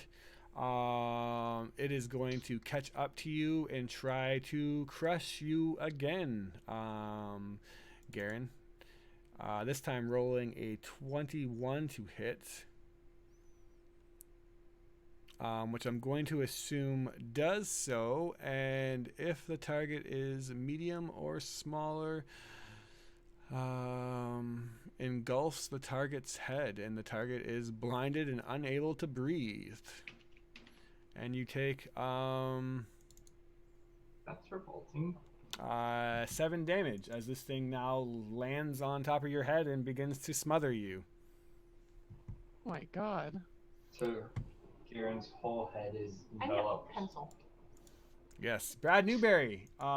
You see this like flying, horrifying octopus creature come gliding down the hallway as a firebolt shoots off, and then it lands on top of Garen, and now he's just like panicking, trying to rip it off, and not doing very much. And you begin to hear like the sound of this creature starting to tense up and squeeze on top of Garen's head. It's like its little teeth chomping at the neck. Yep. What do you do, Mr. Brad? How far away is Garen from me? 30 feet. I will. Let me just check my movement here. Perfect. I'm gonna run up 30 feet to close the distance between me and Garen. You do. As I get there, I'm gonna whip out one of my hand axes, and I'm actually gonna. How heavy is this thing? By looking at it, you would assume that it is. What the fuck is its size? It's actually not even a big creature. It's a small creature. So it's like head size. Okay, is it like grappled onto Garen? Yeah, it's on her head, like smothering her. But it is grappled? Yes. It's like, so it would be a strength save for me to like remove it from the head. You would think so, yes. I'm gonna try to do that. All right. Let's. With check my it out. free hand, I'm gonna try to rip this thing off of Garen's You head. can actually just make a strength check opposed to grappling it, and you might be able to rip it off. So go ahead and try to do so. Strength check. Whew. It's an 11, 14. You pull it off of Garen's head. You gasp for air, Garen, as you have breath again. You see Brad over top of you ripping this bastard of a creature off you. What do you do with your second attack, Brad? I'm going to bury. No, I'm gonna lift it off of Garen's head, and then as it's in my hand, I'm gonna look at it quickly, and then I'm gonna throw it up in the air, and in midair, I'm gonna hack it with my hand axe. All right, sounds pretty dope. Let's see if you succeed. I would really hope I do. Bam. That's 16, 19 to hit. 19 does hit. And a hand axe, 1d6 plus 3. And I have to actually roll it on the board. Let's say 8 for damage. 8 damage. You bloody this creature, but it's still gonna writhe. And then I'm gonna catch it in the catch it. same hand All right, sure. that I threw it up with. All right. Wolf, you're now up, and you see Brad Newberry finessing on this dark mantle, tossing it in the air like a pizza pie and hacking it down and catching it. You're muted. That's the moment. Sorry, pizza. I'll actually hang back and bang my greatsword against my gauntlet and cast Toll the Dead on it. All right, Needs cool. to make a DC 13 Wisdom save. It fails. 1d12. I need a d12. Good. 10. You kill it. It necrotically melts into a puddle of goo out of Brad's hands. Yeah, you're now covered in dark mantle goo. Anything else on your turn, Wolf? No, I don't have anything to do as a bonus. That's gonna be it for me. Owen, you're now up. Okay. Owen is actually gonna also run close, like maybe 20 feet, so not quite all the way up to where the things are, Mm-hmm. and try to get a clear line of sight with this crossbow. Yeah, you can get a line of sight on the injured one. Okay, I missed with the 7. Yes, you did. Yeah. Not He too just- accurate He with that. likes the crossbow, but he doesn't know how to use it real well. All right. Next up is the third dark mantle, and it's going to hover its way creepily down the narrow hallway, and it's going to. Oh, interesting. Completely engulf Wolf, Brad, and Garen in complete darkness. Even the dark seeing elf no I'm longer not in melee. sees anything. You're not in melee, you're right. So yeah, you're not in it. So just Garen and just Brad are covered in darkness, and your dark vision does not peer through this. You guys are just left into a sphere of darkness that's 15 feet in radius. Next up is next up is Garen. So now you're completely blinded. And potentially muted if you're trying to speak, because I don't know. Sorry, I don't know how to unmute. I'm like trying to press the button's not working. Question: my short sword has like dark magic as well. Could I do that to? I believe your short sword absorbs light, does it not? Oh yeah. Okay. Well, You can still swing. You just swing at disadvantage. I'll be fine. It's right here in my hand. Swing, swing. No, that one's goo now. Oh. I'm gonna. Can I get out of the sphere, like moving away? Yeah, sure. You can back up, and if you back up, do you want to disengage first, or? Yeah. So you disengage, you back up 15 feet, and yeah, you're back out, but then there's just a sphere of darkness from where you back from, and you can't see in it.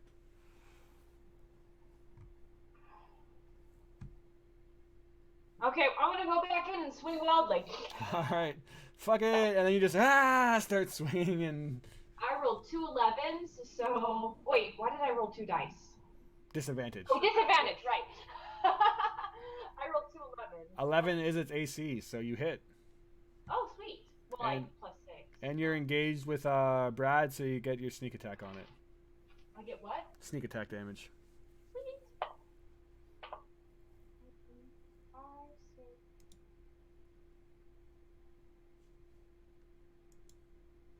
14 damage. Wait, Four- no, wait. Sorry, it's plus 4.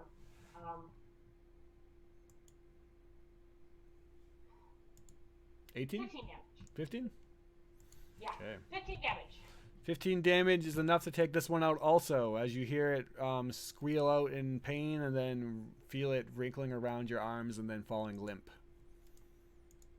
Cool. Does the black darkness go away? I'll say yes. I actually don't know if it does or not, but yes, it As, does. as the darkness lifts, you see Brad licking his fingers. Caught in the act, a delicious dark mantle goo. It's so succulent. The last one comes just hissing at you. This creature is going to try to crush. It's going to be either Brad or Garen.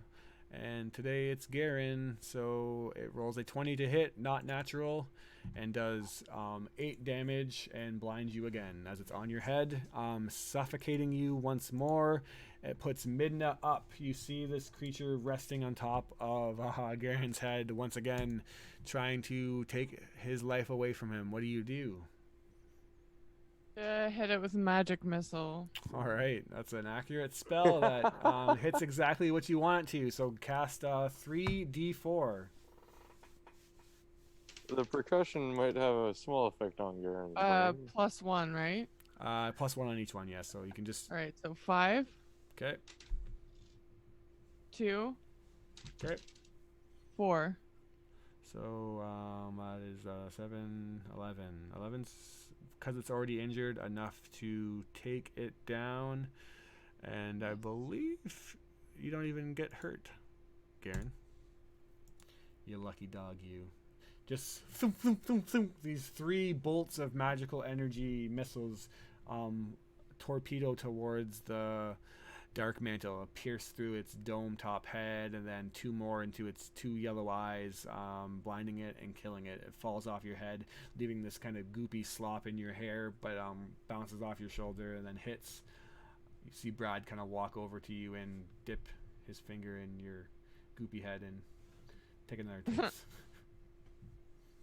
Me love the seafood.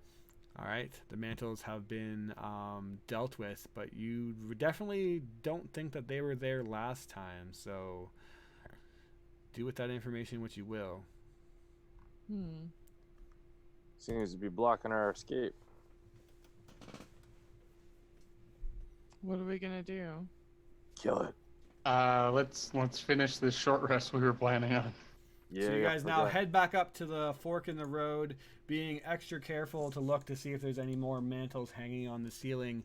Knowing now what they look like, you have a much better chance of spotting them. And I'm just going to say you guys do not spot anymore. And you return to the fork in the road and the entry of this mine. You guys want to try to buckle down and rest? For at least an hour, yeah. Yes, short rest. And where are you trying to short rest? I want a short rest at the fork so I can keep an eye on the entrance and the left side.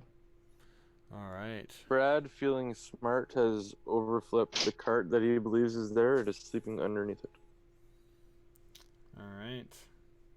So let's station everyone's kind of positioning and thing here. You flipped yourself into a cart and are hiding. In the entryway, Corporal Wolf is keeping a clean eye on the fork in the road. What is Garen and Owen doing? Are there any trees nearby that If you go outside, there's like trees maybe 40 feet away.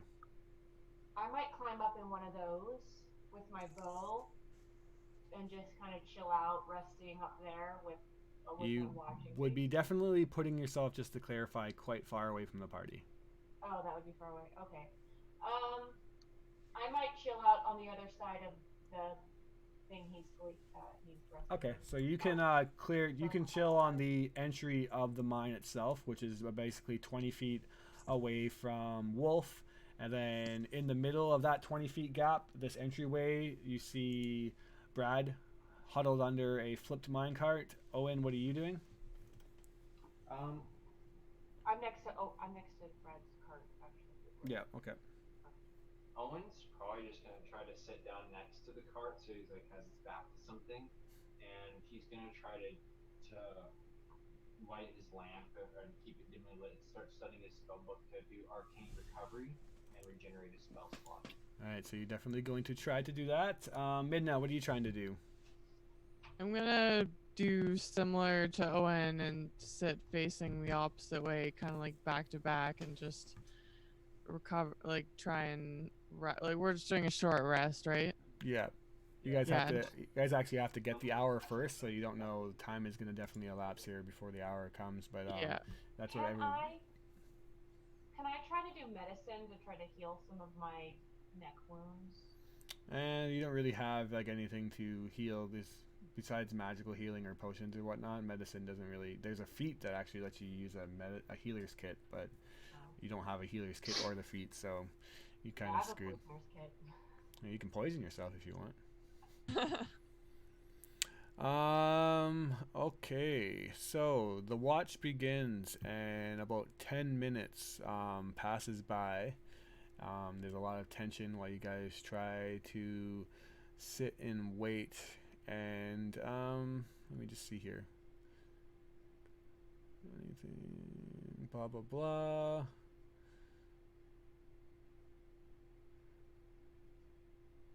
Okay, give me a perception check, Wolf. Can I also take a roll my hit die for hit points? You had to get the hour done first before this happens. Oh, that's right. What's your perception, Mr. Wolf? Perception. 14. 14. Unfortunate. Make a intelligence saving throw. I'm real good at those. 18. 18. Impressive. You feel something trying to intrude into your mind. On a success, do you have anything? Let me read this. Also, failure. Okay, wait. So blah blah blah, or take blah. Also, on a failure, roll 3d6. If the total equals or exceeds the target's blah, that score is reduced to... Interesting. Okay. Also on a failure. Oh wait, no, on a success. So what happens on a success? If it doesn't say anything, does just nothing happen? Must succeed? Yeah. If it's fail, it takes this. If it doesn't say anything about a success, then it's nothing. Alright. That's most of them, at least. Yeah, I thought it normally says something, but I guess not.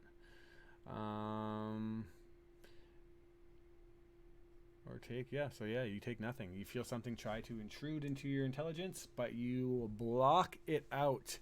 And then you see crawling on the walls are these four-legged creatures that kind of have like almost half lizard, half chicken-like legs, and its body is just a brain. There's no eyes or anything, and they're crawling on the ceiling, two of them, and they drop Two or down. four? What's that? Two of them on the Okay. ceiling, about 10 feet away from you. It's snuck up Okay. on you, and they both drop and try to scuttle your way. Yeah, you guys aren't getting a break. So, Brad might. He's still passed out underneath the curtain. back Would I in see it with an 18 perception? where you were, no. But obviously, I imagine Wolf is going to say, hey, there's fucking four-legged brain creatures trying to intrude into my brain. So, everyone, unless Brad decides to keep this information to himself, I'm going to assume everyone is alerted.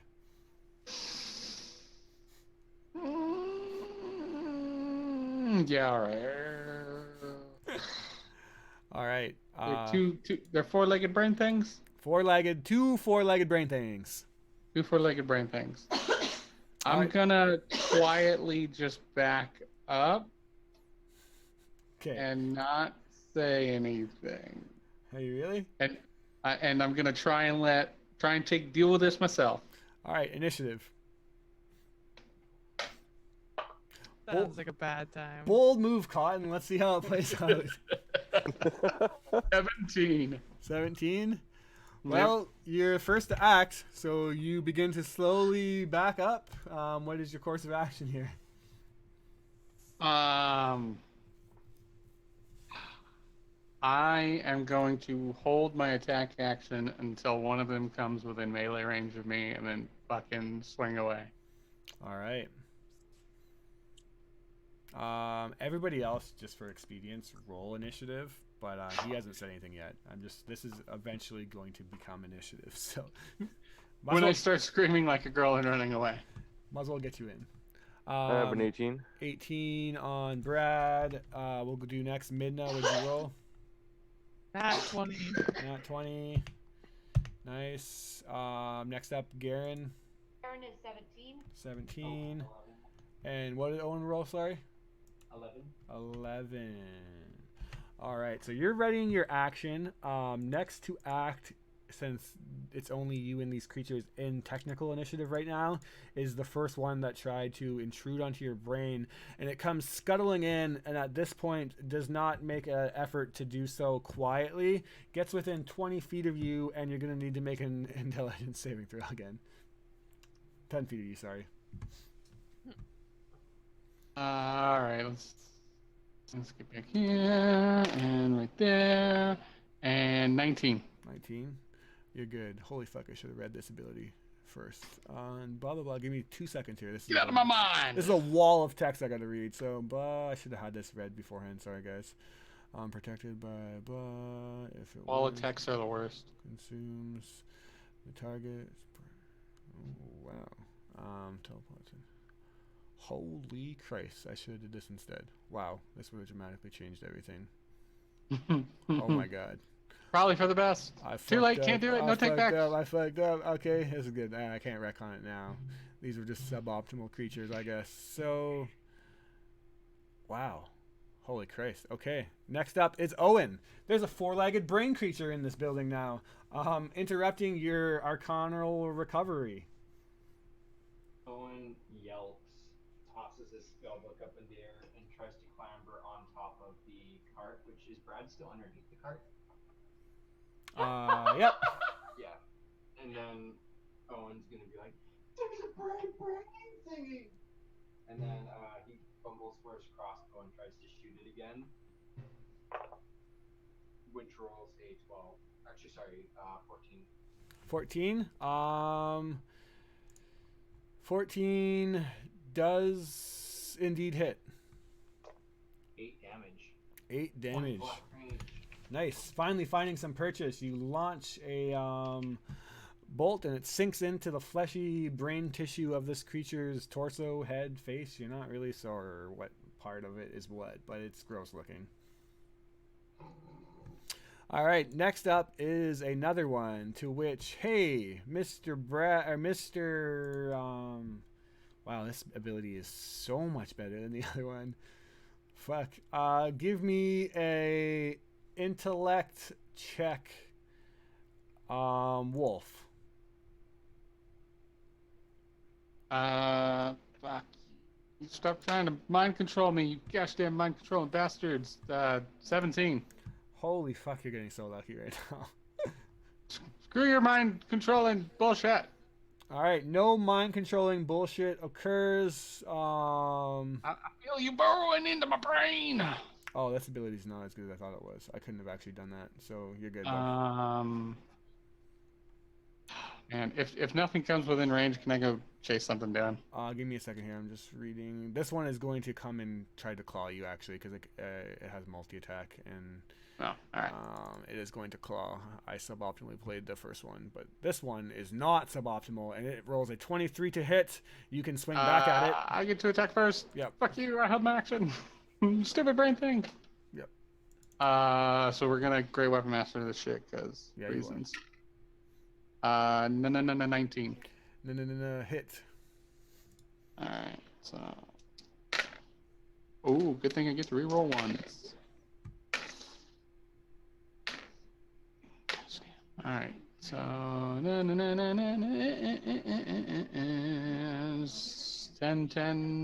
23.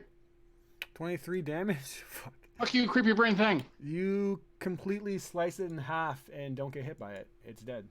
Fuck you, creepy brain thing. It's now in 2 pieces, split between you.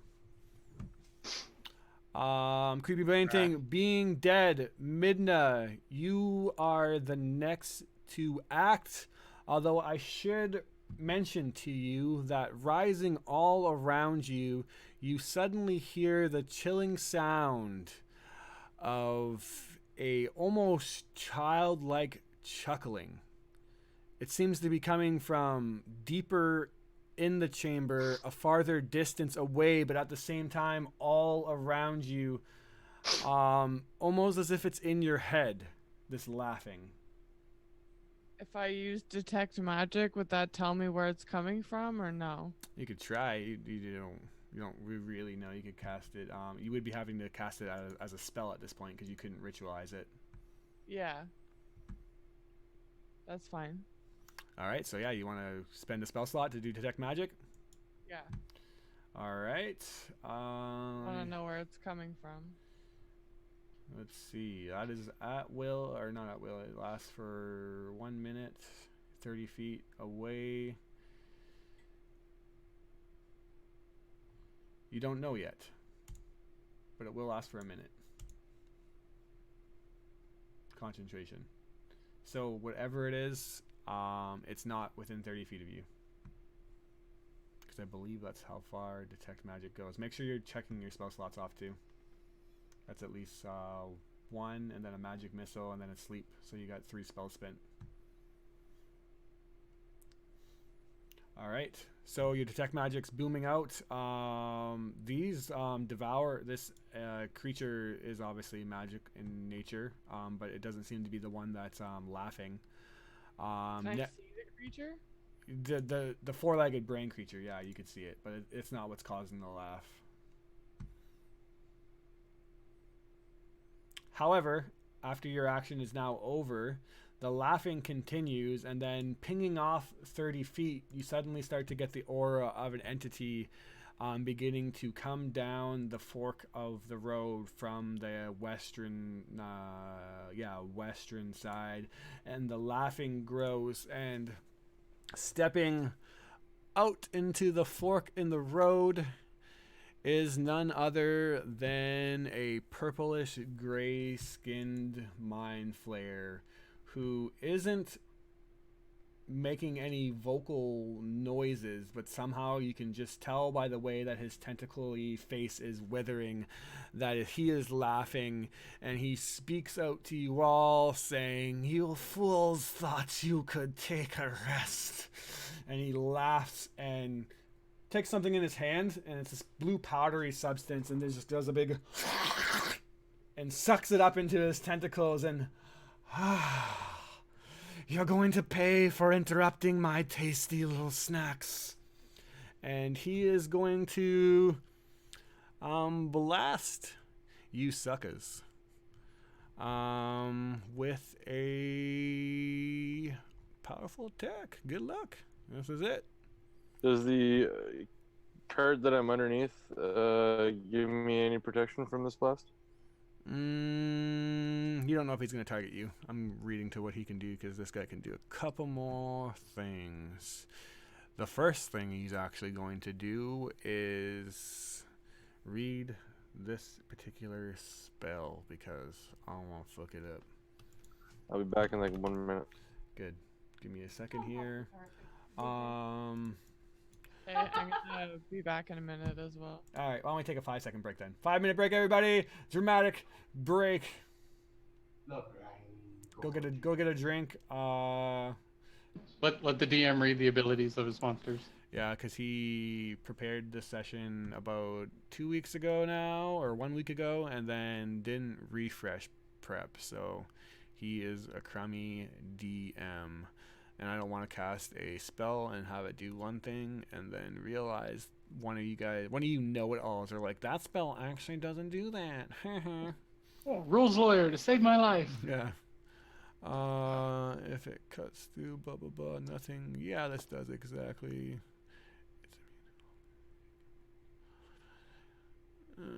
Okay. That is what he's going to do. Yeah, that's busted actually. I'll wait for everyone to come back though. Alright. Before I say it.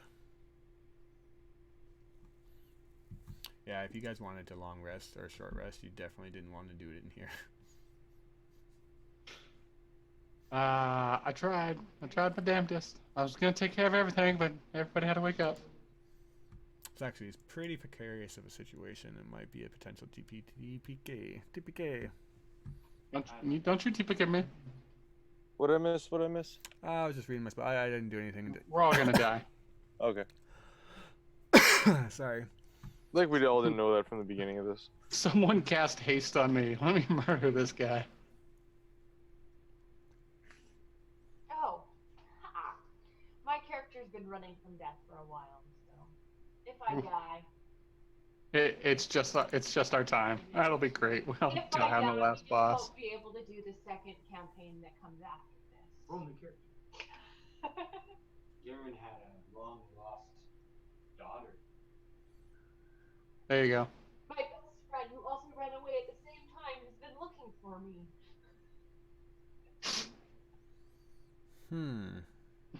All right. No one ever Tempest will just send another after me. Yeah. My reincarnation came back at the same time. Oh man, I will. Yeah, totally. I'm gonna talk to Chris. I'm gonna make a revenant. Tempest isn't done with my body yet.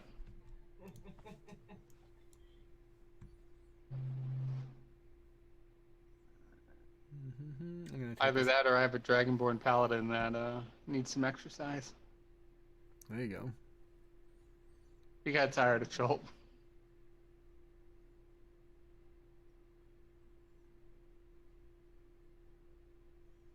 I'm tired of waiting around in Chult. Yeah, pretty much.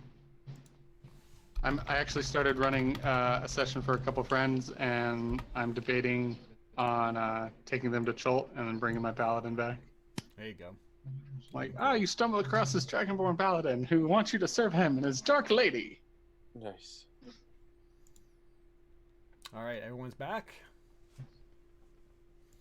So if everyone is back, then as Marlip steps into the lair, you look at him, and as you're viewing him, he kind of is hard to focus on, almost blurry, one would say. You don't know if it's because of the different beats to the head that you've taken, Wolf, but for some reason you're having a really hard time locking eyes on him. And he looks to you and says, "Well, you don't look particularly intelligent, but I guess you'll have to be the appetizer." And he'll raise up his hand and cast a spell, and suddenly, from behind you, cutting you off from the group, a wall of force is summoned and breaks you into an arena with Marlip and yourself. And I believe I think the intelligent guy is on the other side, right? I can't even remember what happened. No, he's in here too. Holy fuck, yeah, he just segregates you off. Oh my goodness. So we'll say that just because that would definitely be death on your behalf, that a couple of yous are on the veil. We'll say that everyone that wants to be on the veil is on the veil, and you have to make a dexterity saving throw. If you succeed, you're pushed to the side that you want to. If you fail, you're pushed to the opposite side. Otherwise, I would just brutally and not even have a chance for Wolf to survive this. Fuck that! I'll kick his ass. We'll make it interesting. We'll make it dramatic. So everyone make a dexterity saving throw. 12. Everyone? Yeah. Can I make an athletics check to push them back and save them all? You can make an athletics check to push one person back. Can I have advantage to bring my cart with me? Matter of fact, you are probably at disadvantage, and that's being generous that I'm even letting you have that. He's asleep under a cart. He sees I'm nothing. completely hidden. Like, the guy doesn't even know I exist. Yeah, but you also probably don't know he exists. So I feel like I should That's very true. All right, so what did everyone roll? Dan at disadvantage? 12. His spell DC is higher than that, I believe. Oh no, it's 12. 12 as well at disadvantage. 15 12 minutes. is a 12. success. So if you roll 12, you can choose. Do you want to jump on the side of the wall where the battle is going on, or do you want to jump on the side of the wall away from the battle? First and foremost, Brad, which side are you going to? I would like to take my cart and go to the side the battle is on. The cart? Probably not coming. Okay, so I'll materialize on the floor in the little baby position, fetal position, kind of passed out with no cart then. There is more carts, luckily, on this side, though. Not to crush your dreams. I don't need a cart. I was just under the cart. so it's Garen and Owen, which side are you guys choosing? Question, can we shoot into the zone with like bows and arrows? You have no clue. No. I rolled a 5. You roll a 5. You are pushed to the wrong side. I fall on my butt hard. Which side you going on? Oh, Garen? I'll go into combat. I'm probably gonna die. Minna, what did you roll? You're muted. She rolled a 21. 21. Which side are you going on, Midna? I don't know. I was gonna go on the side the battle's not on, but now I feel like that's the wrong side. Fuck, I don't know. never the wrong side. There's no such thing as wrong. Nope. What would Midna do? I'm gonna go on the side the battle's not on. Not on. So Garen, or Owen and Midna, the casters, are on the wrong side of the Wall of Force, and the other 3 are on the combat side of Wall of Force.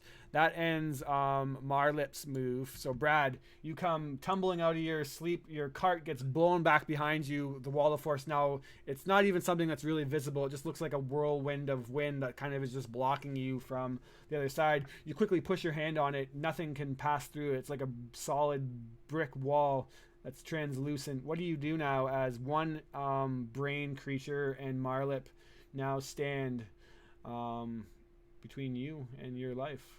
I'm gonna look at Marlip. I'm gonna extend my finger in my hand and point at him, and I'm gonna be like, "Listen, bud, people are trying to sleep." And then I'm gonna go and I'm gonna kick the brain. All right, kick the brain. I'm just fucking booting it. I'm gonna go with unarmed strike for the boot. Mm-hmm. That's a 21 to hit. That's a good boot. All right, you guys are gonna love this. Okay, so that's a 4 for damage. 4 for damage. All right. But as I kick this brain thing, all I can see is it going and kind of like flying up into the air because it's light. It's a little brain on legs, and it's gonna bounce off of this crazy wind wall, and then Brad's gonna catch it and grapple it. All right. Make a grapple check. I'm gonna do that. That's a 19, 24. Yeah, you got a hold of it. I'm just wrestling this brain thing in midair, like. It is like a small, a small chihuahua-sized brain creature. By the way. Yeah, I can see it now. Mm-hmm. All right, Corporal Wolf, you're now up. The nefarious leader of this whole pain in the ass issue now stands before you. I'm gonna go full beast mode on this thing, and Great Weapon Master hit him. And you're going to Marlip, correct? Yeah, Marlip. It's gonna be a 17 to hit. You're at disadvantage. Oh, okay. That was higher. 17. So. 17 to hit on Marlip is normally a hit, but he is going to bump himself up to shield with a reaction. I'll go ahead and use my War Priest ability to try and hit him again. All right. Do you have a certain finite amount of times you can use that? Yeah, I've got. This is gonna be my last one. Gotcha. I only got 2. Cool. 18 and 17 again. 18 and 17 total? Yeah, because Great Weapon Master negates my Yeah, to hit unfortunately, bonus. with shield, normally that would hit, but with shield, no getting through. All right. I will bonus action second win for some heal then. Yeah. As soon as I find me a D10. All right. Garen, you're up next as he's healing himself. You're pushed back, tumbling over, rolling in kind of like this backward somersault. You pick yourself up and see that your other friends are engaged in combat. You and Minda momentarily look at each other, and you go to run towards the wall. You push on it, and you just like bounce back. You start to hammer on it. It's just thick as any stone you feel. So no, this is Garen. Sorry. Yeah, sorry. Brad is messing around with one of the brains, and Corporal Wolf is going after the brain person. Is there anybody else other than those two? Nope. And just the 2 bad guys and your 2 friends, and the other 2 friends are on the wrong side. Okay, well, I'm gonna go and try to do a flanking attack on the brain. All right, as you go in and get closer to him, it's just like literally like his existence is blurring, which I now realize that I already probably fucked something up. I did. He is not blurring. I robbed you a bit, Wolf. But I don't think it I see how that is. I don't think it would have mattered anyways. I think he could have still shielded you. Well, no, because one of them would have been an 18. Is that high enough? He still could have shielded it. So at the end of the day, unless you rolled higher than a 20, I fucked it up by double concentrating. But his blur drops and Wall of Force is now up. Gosh damn, fucking 20 AC. Only with shield. All right, so what do you do, Garen? I go after the brain guy and I try to attack him from like behind. Can I get around to like do a flanking attack? Yep, flanking doesn't give you any benefit. Yeah, but, just extra die. Yeah, exactly. Okay. Oh my gosh. 9. 9 definitely misses. You go to stab into him again, and his magical shield aura is still up for the turn. Can I bonus action disengage a little bit further behind where his... Is he like blurring when I get close to him? No, that dropped. I made a mistake. I double concentrated. Okay. Then, yeah, I'm just gonna kind of... Yeah, I'm still gonna be here. All right, yeah, so you back up a bit then? Yeah. All right, the intellect, I guess I shouldn't say what intellect devour or whatever, you know what it is now up. And Brad, you have it grappled. It's going to try to claw into you. It rolls a 23 to hit. Successfully clawing into you, it does 8 damage. Tell me you drop fucking conscious. This will make my day if you drop unconscious. You're muted. You're muted. I can't handle the suspension. You're unconscious? I am unconscious. Woo, baby! Brad, me and you are going to have some fun tonight. Gosh damn it. Me and you are going to have some fun tonight, Brad. Give me an I have intellect. super low intelligence. All right. Give me an intellect and check right now. That is a 2 minus 1 is 1. It beats you. So it is going to body thief you. And it basically magically consumes your brain and teleports into your skull. Brad, you're gonna pick yourself off the ground now, and you're on my side. So Okay.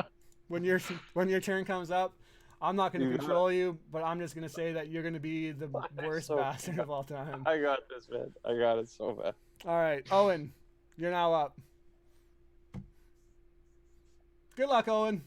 You're muted again, or you got that weird mute glitch going on. Owen, is it my turn? Yeah. Yep. He's just gonna go up to the wall. Is the wall force like a magical field, or is it like actually?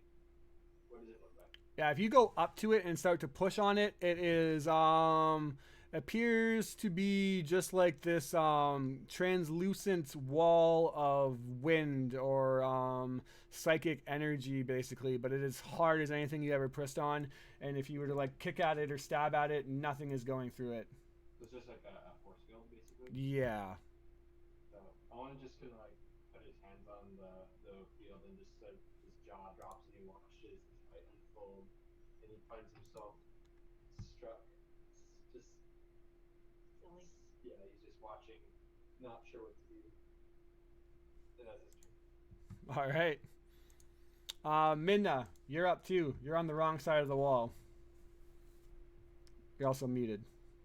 All right, so if I'm on the wrong side, what are my options? Just try and keep myself from falling?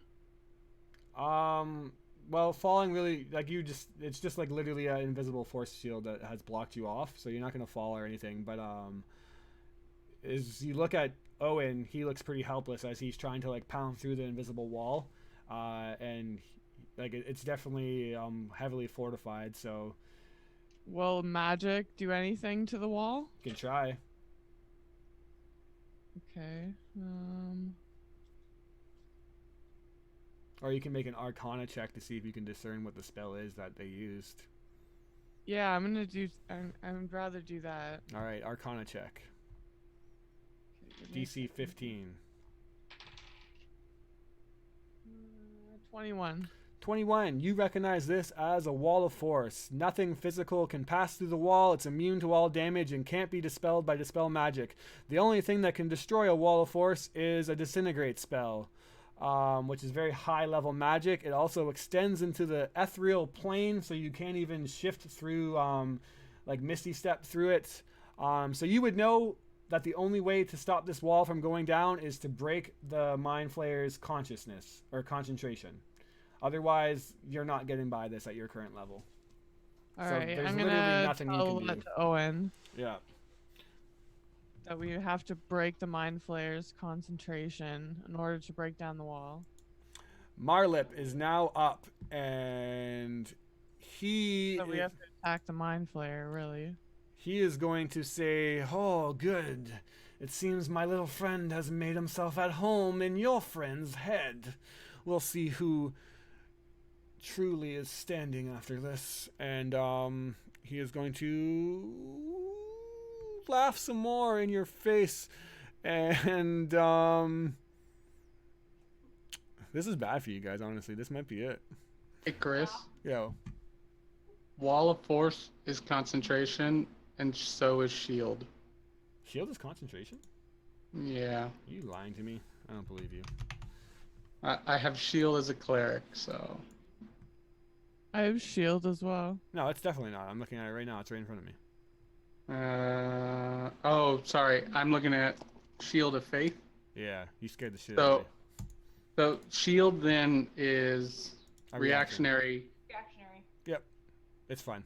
You scared me. I was gonna destroy my existence of reality because I was like pretty confident that that wasn't. So yeah, it's good. Unfortunately. Oh, okay. Until the start of your next turn. Yeah, Alright, never mind. AC's Sorry. back down to normal. Good check Yes. though. So close. It is going to, thinking that it definitely has the upper hand, it's going to, as a bonus action, snort some more azurite. It laughs out Drug problem, eh? and says, "I find that brains taste so much better with a little seasoning." and he's going to go up to you and try to tentacle you, Like Tuesday, you be crack. Wolf, and he rolls a 23 to hit. I'm pretty sure high as fuck. That's like he needs some serious disadvantage on that bullshit. Yep. Need some serious rehab.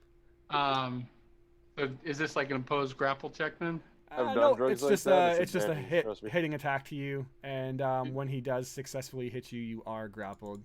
So at disadvantage, actually, he rolls a 18 and a 23. Yeah, I'm pretty sure he's fine. Yeah, my AC 16. All I'm right. telling you, those kind of drugs give you advantage, not disadvantage. That's true, actually. But It makes him like immune, like resistant to damage, but I feel like it makes him dumber. yeah, this is bad. This is real bad, folks. He does 18 damage. Thank God for second wave. You are now grappled, and if you don't know out of game, I'm gonna tell you that you don't want to be grappled by this thing by the start of its next turn. Brad, you're now up, and this thing is now in your brain. You are actually fully dead now. The players won't know this, but your character is super dead, and this thing is now you, and it is going to basically do whatever it wants, and it is obviously on Marlip's side. So you as a player, I'm sure I can trust you to do what I would want you to do, but if you end up doing something that I find isn't in character, then I will take control. But for now, what does the newly devoured brain of Brad Newberry do? Brad will start to stumble forth, It has all your abilities and everything, too. locking eyes on Garen. Walk over to Garen, and I'm gonna do a strength check to pick Garen up and slam him into the ground. All right, you can do a opposed acrobatics check against him. As you see Brad coming over, you sigh of relief that you have some backup against this thing, but then suddenly you realize he's lunging for you. You quickly try to jump out of the way. What is the 2 rolls? Not one. Not 1. 3. 3. Wait, who has the higher modifier, 5 in though? acrobatics. Oh, with my modifiers, I have 4. I have +5 in acrobatics. Okay. So it's 5, 6, 8. It is like the sloppiest and most unprofessional looking exchange of 2 males trying to grapple each other, but luckily you overcome him. Brad, you still have a bonus action, I believe. Yeah, with my bonus action, I'm actually going to. Brad's gonna rage. You're gonna rage? All right, you rage out. You're mad. That is perfectly fine by me. Corporal, you're grappled by this mind flayer, and you feel its tentacles trying to just climb into your ear. It has you grappled around the neck, and one of it is starting to like push itself into your ear, and you feel it pressing on your eardrum, about to rupture through. What do you do? I will use my action to go ahead and try and break the grapple. All right. Athletics, right? Yep. Get the fuck away from me, 17. All right, you do. Get the fuck away from it. All right, I will use my last spell slot and bonus action cast Sanctuary on myself. All right. Fuck, I can't do anything else. Run around in circles. Yeah, that's gonna be it for me. And it did 18 damage last time, right? Yep. Okay, so okay. All right, fuck off. That's Garen, it for me. You're now being flanked by, your flanking is being flanked by Brad Newberry, who now for some reason is very angry that he couldn't grapple onto you. You obviously sense that something is off, and as you look into Brad's eyes, it's not the same knowing eyes that you have come to know from him. Something is horribly wrong, and you get the sense that he's not on your side anymore. I still want to go after this mind flare because that's what I was doing, and I don't. Should I roll to see if I heard Midna tell? No, I'll just say that like I'm pretty sure she would be yelling this shit out. She wouldn't just be like, "Yo, we gotta break concentration." So yeah, she's like yelling it out, like, "Guys, hit the fucking mind flare." Hit the mind flare with an 18 plus 6. Hits. He can't shield that even if he wanted to. Does Brad get an opportunity attack? No, because you guys are kind of engaged all in the same area. Okay. 10 damage to the head. God, he rolled a natural 1 on his con save. Yeah. 10 damage as the wall goes down and Marlip is exposed. Anything else on your turn? I want to get away from Brad to put the mind flare between. I don't know. I'm trying to figure out. I want to yell to the other guys that Brad is taken over. He's not him. All And right. kind of get away from the mind flare as Brad looks like he's going at me, and I don't want the mind flare to attack me while I'm engaged with Brad. All right, you want a bonus action disengage then? Bonus action, disengage with mind flare, move away from him to where his tentacles can't Yep. get me. And do you want to move? Sorry, do you want to move towards the party or move towards? Yeah, move towards Midna Yep. and Owen. Understood. Owen, you're up next as you suddenly see Garen jump up and stab her short sword into the back of Marlip, catching him off guard. The sound of the whirling wind and the force of the forceful wall now disappears. You now sense that his concentration has been dropped and vulnerability is exposed. What do you do? Now or never, as it seems like things are... So Owen was just like watching in terror from behind the wall as the mind flare is almost trying to eat Wolf's brain. And as soon as the wall disappears, he shouts, "No, Tempest, help us!" And then he's gonna run forwards and he's gonna cast his strongest spell, Shatter, which is a Constitution save of 13 for him. All For the right. mind flare. Let me see her. Blah blah blah. Help us. Can you position that in a... Wolf, you're still engaged with her, right? You didn't back away. You're muted. Yeah, I'm off to the side. Yeah, so you would know, Owen, that this is an AoE spell. Area of attack. Yeah, but you can. So You if can I need position to, it. I'm gonna run as close to. It's a to 10 foot back. radius, so even if he steps... No, I mean I'm yeah. here. He just Yeah. points, marks it off over here. All right, I'll give it to you, yeah. Yeah. If in order to do that for flavor, I can run up next to Wolf, even if it puts me in range. Yeah. And just shatter at point blank range. No, you'd step away at maximum range to like not get hit, so I'll allow that. But Okay. I will say that in turn doesn't hit Brad then, because the way I you're wasn't trying to positioned. hit Brad. I was just trying to get the. Yeah. As far as I'm aware, I just still think Brad's an ally. It fails. Oh, yes.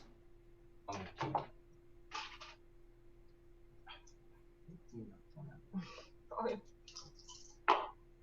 Oh my goodness, that's an 8, 8, and 7. Whew. I needed Spicy. 23 damage. 23, nice. Tempest This shields shrinking, move. and then this shatter spell goes off Marlip and the surrounding area. Yeah, absolutely, and it just literally like shatters parts of the cave, and stalactites begin to fall from the ceiling. He is almost blown back, but steadies himself, picking himself up, and now looks to you, highly underestimating your capabilities. Midna, you're up next as you see Owen run forth and channel that powerful spell. You didn't know he had it in him. What do you do? I wanna do a magic missile at level 2. All right. So 4d4. And that's your second last spell, right? Yep. All right, go ahead and do it. So 5. Ooh. You're about to learn another very painful, heart-shaking lesson of D&D.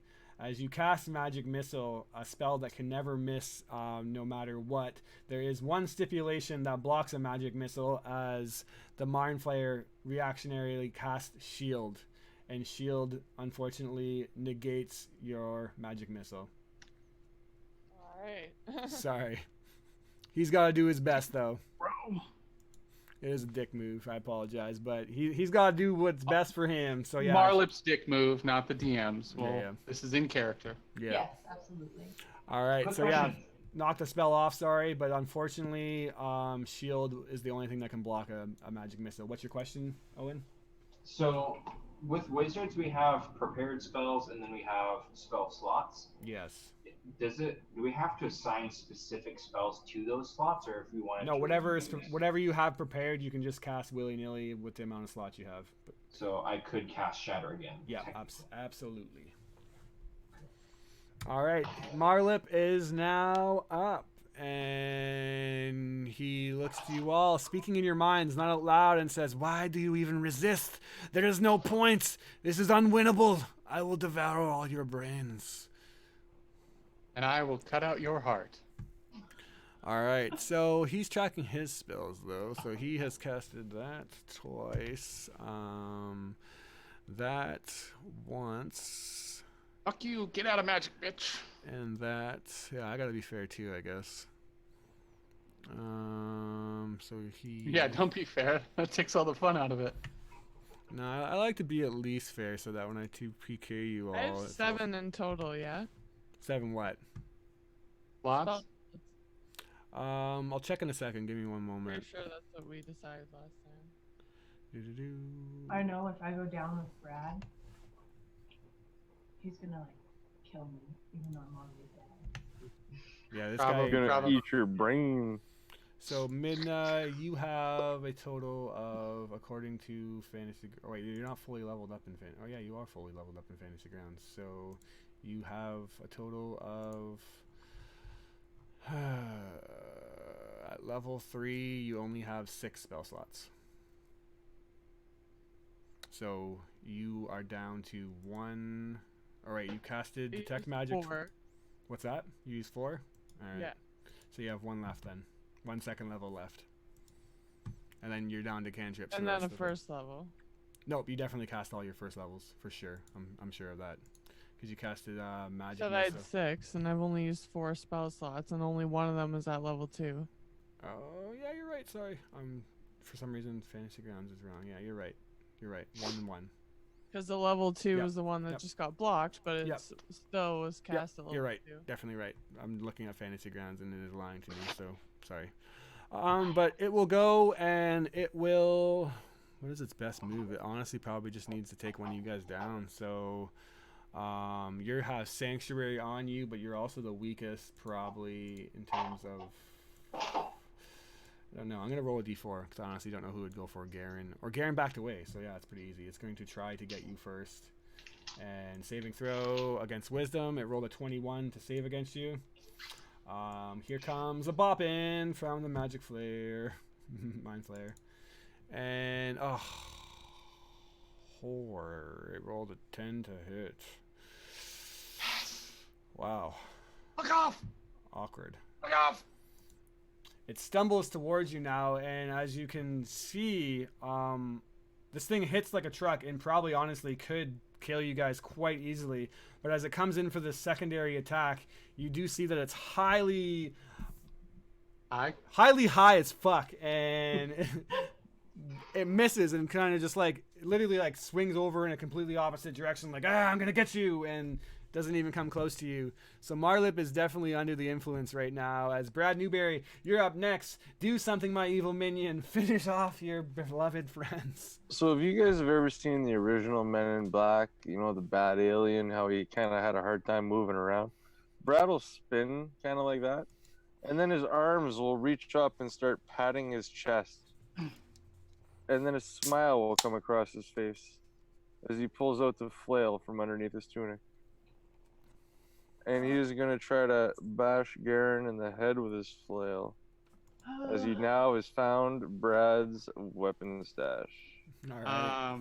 So Garen is on the other side of Marlip, so that means Brad's got to go past me. Do I get an attack of opportunity? Ooh.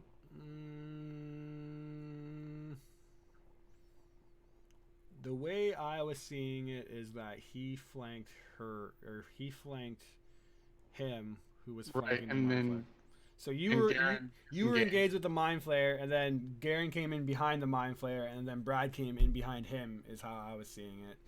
and then Garen disengaged. I disengaged the mind flare, went past him towards the group, and I did go past his corporal's. I did go past Corporal when I went back to the group. I hate to say this, but at that point, I would attack Corporal. All right. All right. Wisdom DC 13 to hit me. Yep. Purple has a better armor anyways. Yeah, he does. Which is perfect because that negates this having to do this. Because if he misses you, then he's gonna have to go try to hit somebody else, and then he definitely will get. That's a 12. That fails. So yeah, you have to go try to hit somebody else, to which he will get an opportunity attack then. Yeah, and I will go after Garen, so I'll take the opportunity attack. All right. All right. And Motherfucker! 14 to hit. Does that hit you? That wouldn't hit Brad. Oh, dick. As I stumble past Corporal, I give him a kind of a smile as he misses. I just couldn't hit him. He was my best friend. Yeah. That's a 22 to hit Garen. 22 to hit Garen. I'm gonna. Oh, you hit me. And with my bludgeoning flail, that is a 7 damage. And you knocked me out. Yeah. Did you try to kill me? Actually, funny enough, as Brad smacks you and notices you were down, he's gonna use his bonus action to grapple your dead or unconscious body and start on your head with his teeth. Seems in character. I already have bite marks on my neck. We're gonna add some new ones. All right. What you and Owen do is between you and Owen. I'll say that you automatically succeed at grappling him, but next attack you will have to attack and somebody else. But I'll say that you can grapple for now. Owen, why are you turning red, young man? Oh, that's funny. I didn't catch what you said. Okay. It was a cave thing. Yeah, definitely the cave thing. What happens in the cave stays in the cave. Yeah. Hit my head. I tell you what. Wolf, what are you doing? Does Marlip still have his shield? Or is that worn off yet? No, it ends on his turn, so he's shieldless. For He's now. shieldless? Alright. Getting hungry. I need to get me crit here. I hit. Is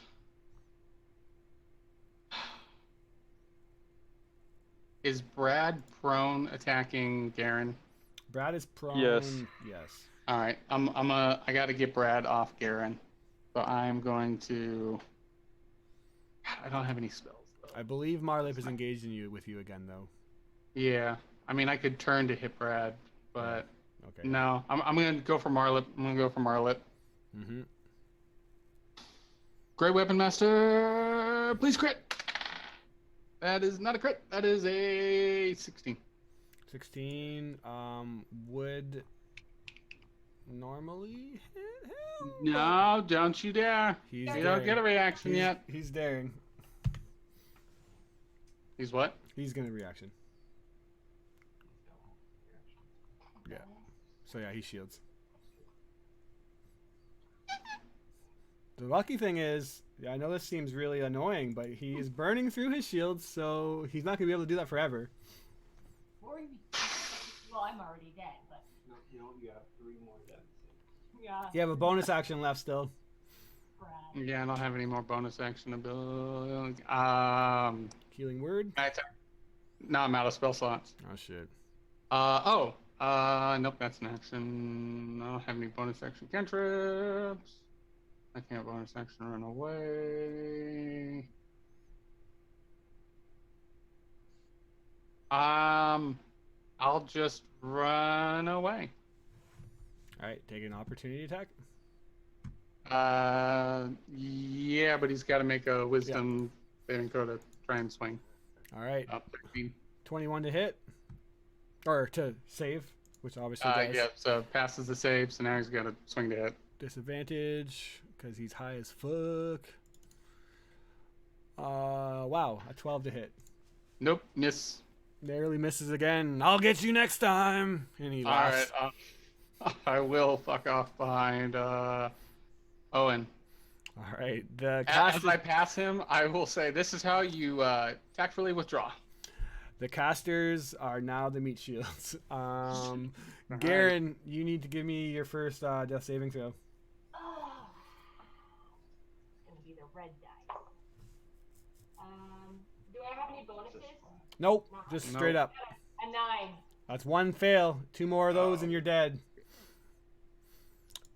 Owen, The brave warrior of Tempest, the champion of Tempest, is now behind you, saying it's maybe time for a tactical reassessment of the battlefield. What do you do? I'm gonna look at Blow him the fuck up. to the mind flare to Brad, the mind flare to Brad, Mhm. and then I'm gonna cast chromatic orb at him and shoot him with the lightning bolt.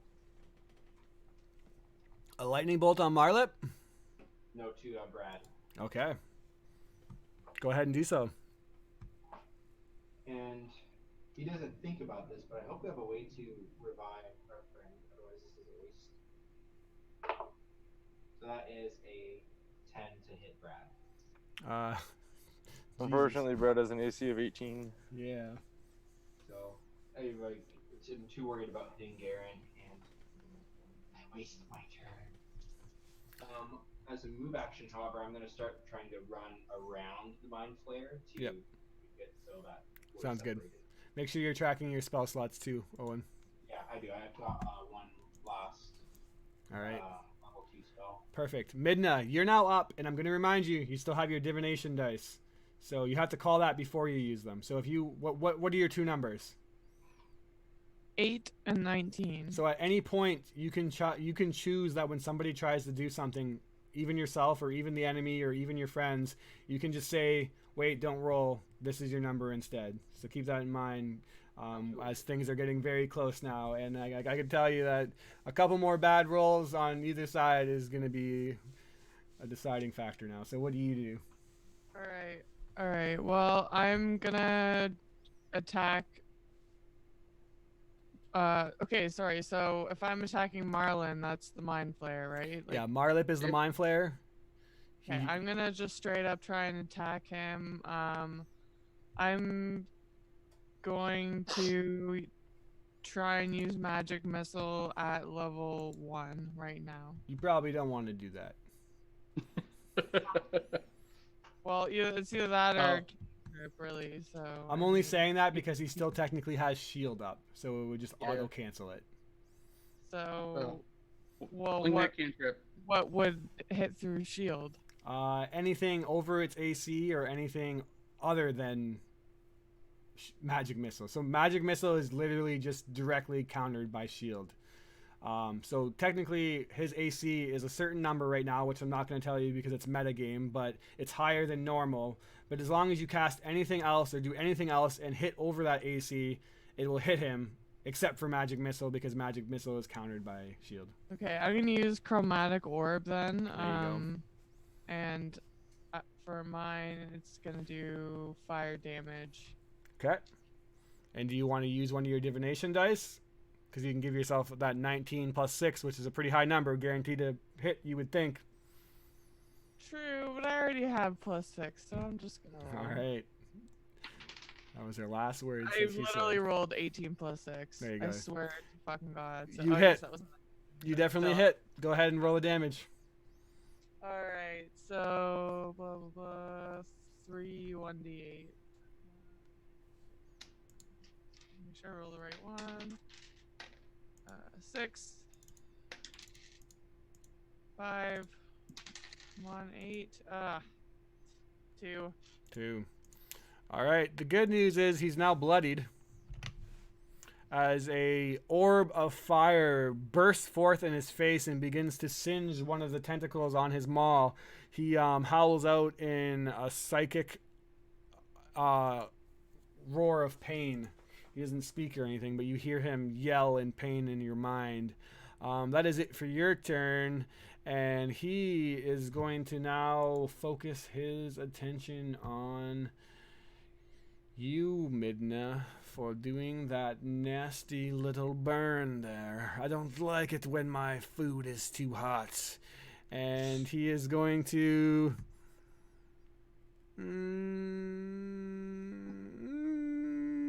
That's just cruel. I shouldn't do that. I should, though. I'm sorry. Well, whatever you're gonna do, I'm rolling for you, so. Yeah, you would think that, but I'm going to make you do a dexterity saving throw. Which We'll see. you can choose to give yourself a dice, but you can't. You have to still do the roll. Okay, what are you attacking me with? You have to give me a dex save. So you roll your dexterity saving throw. So you add your dexterity. So D20 plus my dex mod? Yeah. Yeah. You Plus- could use your 19 Yeah. and then just add your dex mod. I could. Hang on a second. It looks like he's channeling a really powerful spell. If you need any motivation. If you need any encouragement, Yeah. Deciding if I want to. Just hang on a second. we believe in you. Alright, yeah, you know what? Fine, I'll use my 19 plus So 2, you so 21. succeed. So you take half damage. He succeeds or he doesn't succeed? You succeed. So he's casting it at you. So you're trying to get the hell out of the way. I got 21 then. Yeah. So you're gonna take half damage. What the fuck's going on with my fantasy grounds today? It's all bunkered up. Give me a second here. I gotta look up this and do it this way, and then do it this way. There it is. All right. So you're gonna be still in a heckload of trouble, but maybe that will save you. Let's see. He cast lightning bolt, which is a 3rd level spell. It's very strong. It does 8d6 damage, but since you succeeded, you take half damage. So 1, 2, 3, 4, 5, 6, 7, 8 d6 damage of lightning. You take half of 20, 10 damage of lightning as you just narrowly jump out of the way. And you still get singed and burned, still taking 10 damage, but you're still at least alive as you narrowly jump out of the way. The bolt of lightning flies by you in a 100-foot line. Brad Newberry, you're now up. Now I want to remind you, because we've kind of been slipping here, you are currently all the stats of Brad Newberry, but you are the intelligent devourer's sentientness. So you're no longer Brad at all anymore. You're just Brad's abilities.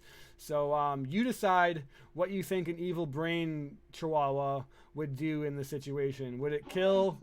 Would it try to kill Garen, or would it go on and try to finish off more people? I'll leave it completely up to you. But you're definitely going to. You're definitely attacking somebody. I feel like gnawing on the head of Garen, realizing that his skull would be a little too hard for me to get through right off the hop, I would get up and start to attack somebody else. All right. So then that's your choice of Wolf or Garen. Midna's probably the farthest away, but you could technically get to her if you wanted to. Owen's right beside Wolf, right? No, I ran halfway around. Yeah, so- he's actually. Wolf is definitely the close. Sorry, I forgot that Owen repositioned himself. Yep. With my flail still hanging to my side, I will eye up Colonel Wolf. Like a zombie, he Purple begins to Wolf. drag his flail towards you, Wolf. You're yelling out to him, Brad, come on, it's me. He swings. You gotta So start. he's going to use all of his movement to get to me, He right? does, yeah, absolutely. The right, so- sanctuary is still going. Yeah, so wisdom saving throw. Otherwise, the attack is just gone. Yeah. Have you ever heard of a ranged flail attack? Ooh, that is a 16 save. Yeah, that save's going to make it. So give me a swing, bruh. Swing at him. 16 to hit. Motherfuck. Yeah, it's Really? gonna hit. Yeah, it's AC. Damn it. Yes. Come Yes, at me, my bro. evil, yes, my evil apprentice. Finish him. Ah, that's 10 to hit. 10 points of damage.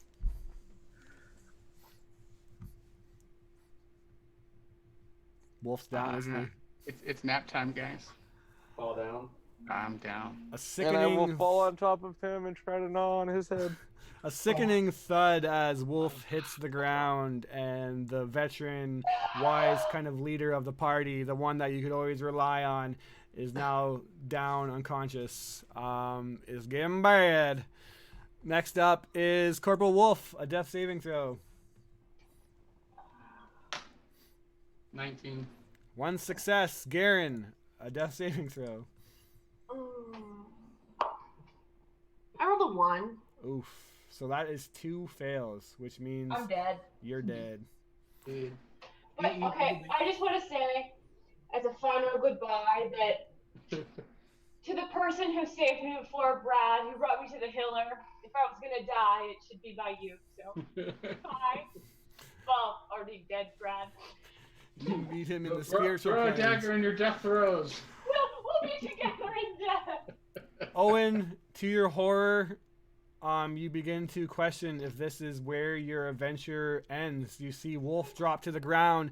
You see Garen bleeding out, dying. Brad Newberry climb on top of Wolf, chewing on his dying corpse. It's just you and Midna now, and the Brain Gorger, who is laughing hysterically as he says he can't wait to devour you all. He thinks he'll save you for last because you look like the smartest. Oh no. What do you do, Owen? Fucking run. Owen, we have to kill this thing with magic. Edna, run! And then I'm gonna cast Shatter again on him. All right, Constitution saving throw. Yeah, sorry, Constitution 13. This is gonna be dramatic. Oh my Oh goodness. my god. He succeeded with an 18, half damage. Half damage. That's a 116 for 8. Divided by 2 is 4. 4 damage. He's still alive, definitely. So that was my last spell. So I'm on the wrong side of this. The exit's further away, right? Yeah, you're now towards the fork. You're on the wrong side for sure. Okay. All right, that's it for you. Are you gonna make Yeah, a run? I'm gonna start running away into the Run deeper into the mill. You're going deeper into the mine. Are you gonna go east or west? east. Ooh, okay. You run into the mine. Midna. That's the dead end. I'm gonna attack with my last spell slot. I'm gonna try and hit it with Chromatica Orb, which All is right. 3d8. So wish me luck, guys. 5. 4. Wait, you gotta roll d20 to hit. Oh, fuck. Okay. Sorry. No worries. Is it and d20 plus 6? Yep. 21. It's gonna hit. Okay. I just realized I could have used that 8 portent roll. 8? on that attack that was gonna hit Fucking me. 8. 7. Ooh. Oh man, this might be all right. 8, 7, and 8. Not even a fucking lie. Whew. Did That's you like cast if that that's at the best second I can do. level? If it's not dead, then I give up. 8, 7, 8. Yes, I legit. That's the best I can fucking do. Did you cast that at second level or first? First level. I thought you had a second level left. Gosh. No, it's All right. 3d8 though. All right. I just got Mhm. hella lucky. It's a really good thing you told me to go roll t20. All right. There's some Please good. tell me it's There's dead. some good news and there's some bad news. What do you Oh, want to hear God. first? I'm dead, so it don't matter to me. What do you want to hear first? The good news or the bad news? Give me the bad news. The bad news is you just made it pretty much impossible for the continuation of this next module to happen. Because Why? the good news is describe what it looks like as you kill Marlip. I fucking blast him to smithereens with a fire blast. Why the fuck? Why? What does his bullshit ass have to do with it? You channel it up, fury in your eyes. You begin to power whatever pissed. magical ability you have left in you. You yell out and Arcane send forth fury. one more bolt of fiery damage, a chromatic orb. He spins around and looks at it. His eyes light up, and you just see him take a faceful of it. He tries to block it, but his head explodes into a million pieces, burning alive. He collapses to the ground. Dead. Good, finally. But what the hell? He's the big bad evil guy. He was supposed to get away. He was literally going to start running. He was going to start running My watch. next turn. I'm gonna go ahead and say his brother Marlis. Avenge. No, But as Come on, Marlip Joel. drops, the problem is not over. Brad Newberry, that intellect devourer is still in you, and like an obedient dog, you just watched your master be slain by this horrible woman of a creature. What do you do? woman of a creature. I am coming after. I'm gonna take my teeth out of Corporal's forehead, and I'm gonna stand up and I'm gonna start swinging my flail. Unfortunately, towards she's probably far enough away where after you stand up, you're gonna have to either dash or slowly amble towards her. You can dash and get on top or get towards her, but then you won't have an action. Oh, I actually have a little bit more than that. Oh yeah. I'm gonna pat my tunic again and pull out a hand axe to throw at her. There you go. Hand axe gets whipped at you, Midna. You're still my chance, Dan. You can still get the TPK. Finish them. Is it 13 to hit? Grabbing that hand axe. 13 to hit. What's your AC, Midna? I think it's 13. All right, he hits. You got your mage armor. Wow, sorry. Wait, you got your mage armor Oh, on. you guys are trying to kill me now? Brad, Yeah, but no, what's your mage armor? It should make it 13 plus your dex. Yeah, it is. So you're at 15 actually. Oh. But no, it's 12 plus your, or yeah, it's 13 plus your dex. Yeah, you're at 15. It misses. Your mage armor. You look and just like, what the hell's wrong with you, Brad? He chucks an axe. Your mage armor bounces off. Wolf, death saving throw. Oh, we got this. Nat 20. Yeah. Forgot Nat about 20. this. Fuck. What'd you roll? Not 20. Did you really? Yeah. You're at 1 HP now. Woo! And you get your turn, apparently. Yeah. No, that's exactly what it's gonna be. I will pop up Old Yellerum, take him out back. right behind Brad and stab him in the back with a great sword. Alright. We're not even gonna great weapon master this. We need it to hit. I'm gonna ignore that other nat 20 I just rolled and say 19. So hit. You can do the crit. Do the crit. It's dramatic. 5. Alright.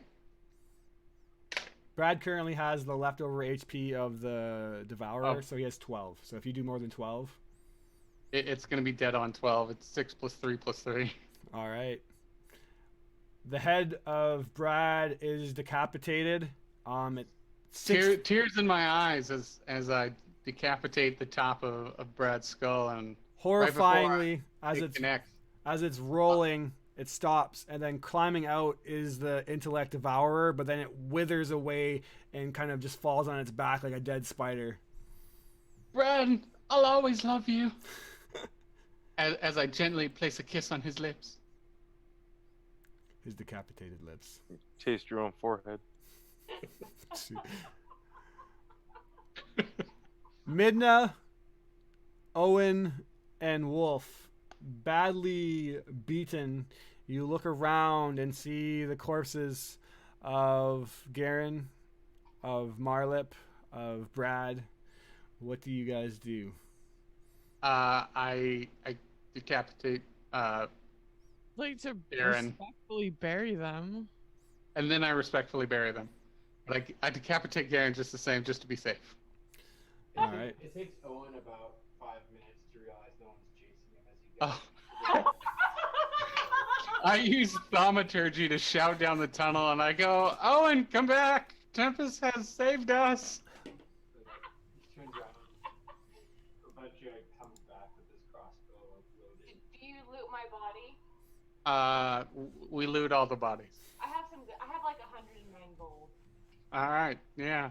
I'll pocket that.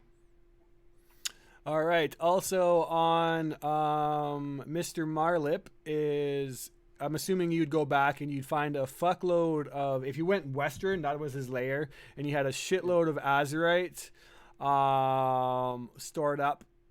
You also would see that he has a ring of jumping, ring of fire resistance, a flail +1, which Brad would have loved. You just, a tear drops to your eyes. Man, you would have loved this. Ring, what was the second ring? A fire resistance. I guess we're going to like kind of expedite things here because this is the technical end of this. You have a cloak of elven kind, a potion of climbing, A cloak. a potion of water breathing, and 3 potions of healing, and about 1,000 gold worth of like gems and azurite and stuff like that. Alright, I'll get the potions from you later. I only made it to Elvenkind. I couldn't type that fast. Yeah, no worries. Water breathing, climbing, and 3 healing. Can I have the elven cloak? I'm gonna politely ask if I can have that because I'm pretty sure that makes Nikki. Oh no, I need the boots of Elvenkind. Yeah, I'll pass on the cloak then. All And I right. want at least one of the potions. Yeah, between the surviving members, we'll split the 3 healing potions. Garen, you wanted the ring of jumping or the potion of climbing? Friend's dead. Yeah, Owen. Oh, Owen. You guys need to take your names that are right here. Hold on, I can do this. Right there and flip them because it's Garen here and then Owen here. Yeah, it keeps on messing me up. Yes, mute. Okay, our screen isn't mirrored. Huh. Or whatever.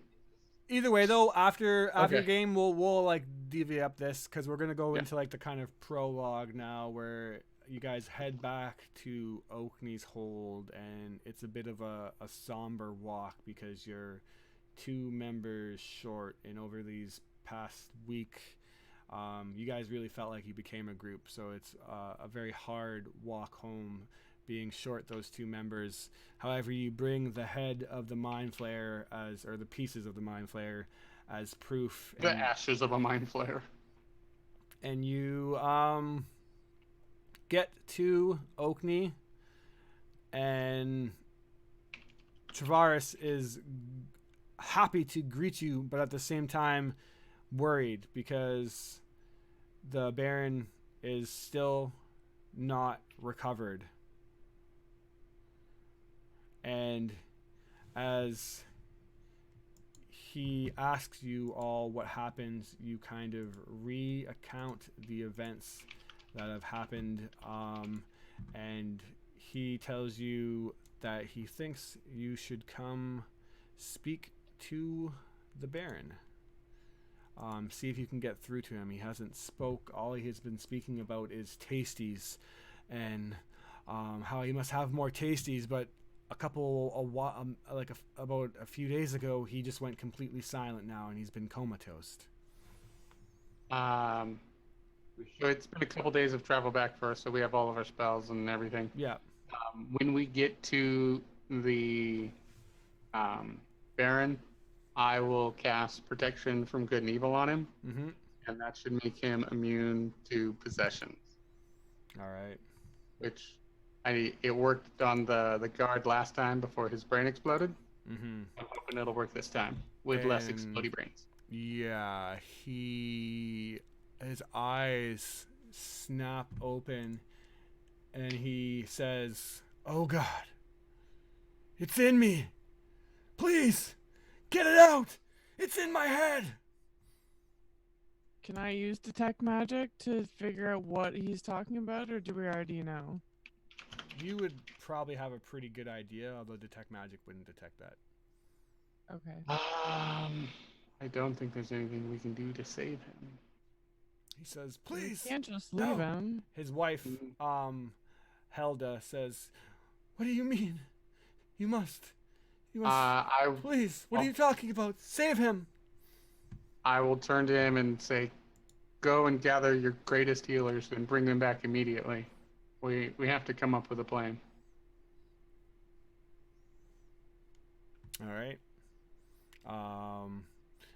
That's the right idea.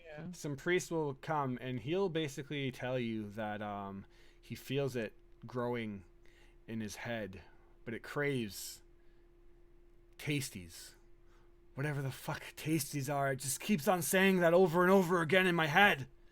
It sounds. I'm gonna say to the other guys, it sounds like the mind flayer. It sounds like a piece of him is stuck inside this person. Yeah. I will.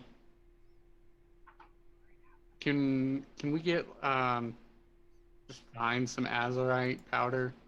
Yeah, you grab some.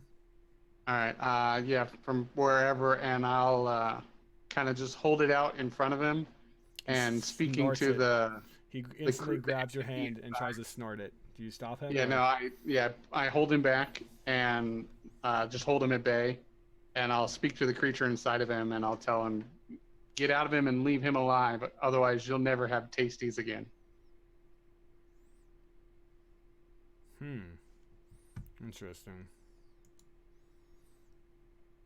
Nothing happens.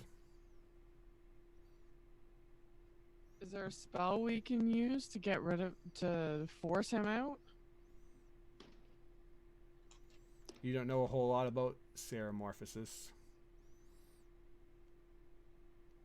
But I think Somewhere we can take him where they can get the mind flare out?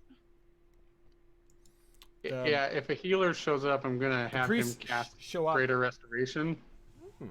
Interesting. Maybe we can go on like a But- journey and find someone who can save him. I'm pretty sure even that isn't strong enough. From my readings, let me just read, because I was reading up about this a couple days ago, and I'm pretty sure, literally, as per what the healer would say. Let me just make sure. You be one creature of positive energy, blah blah blah blah blah. One charm. No.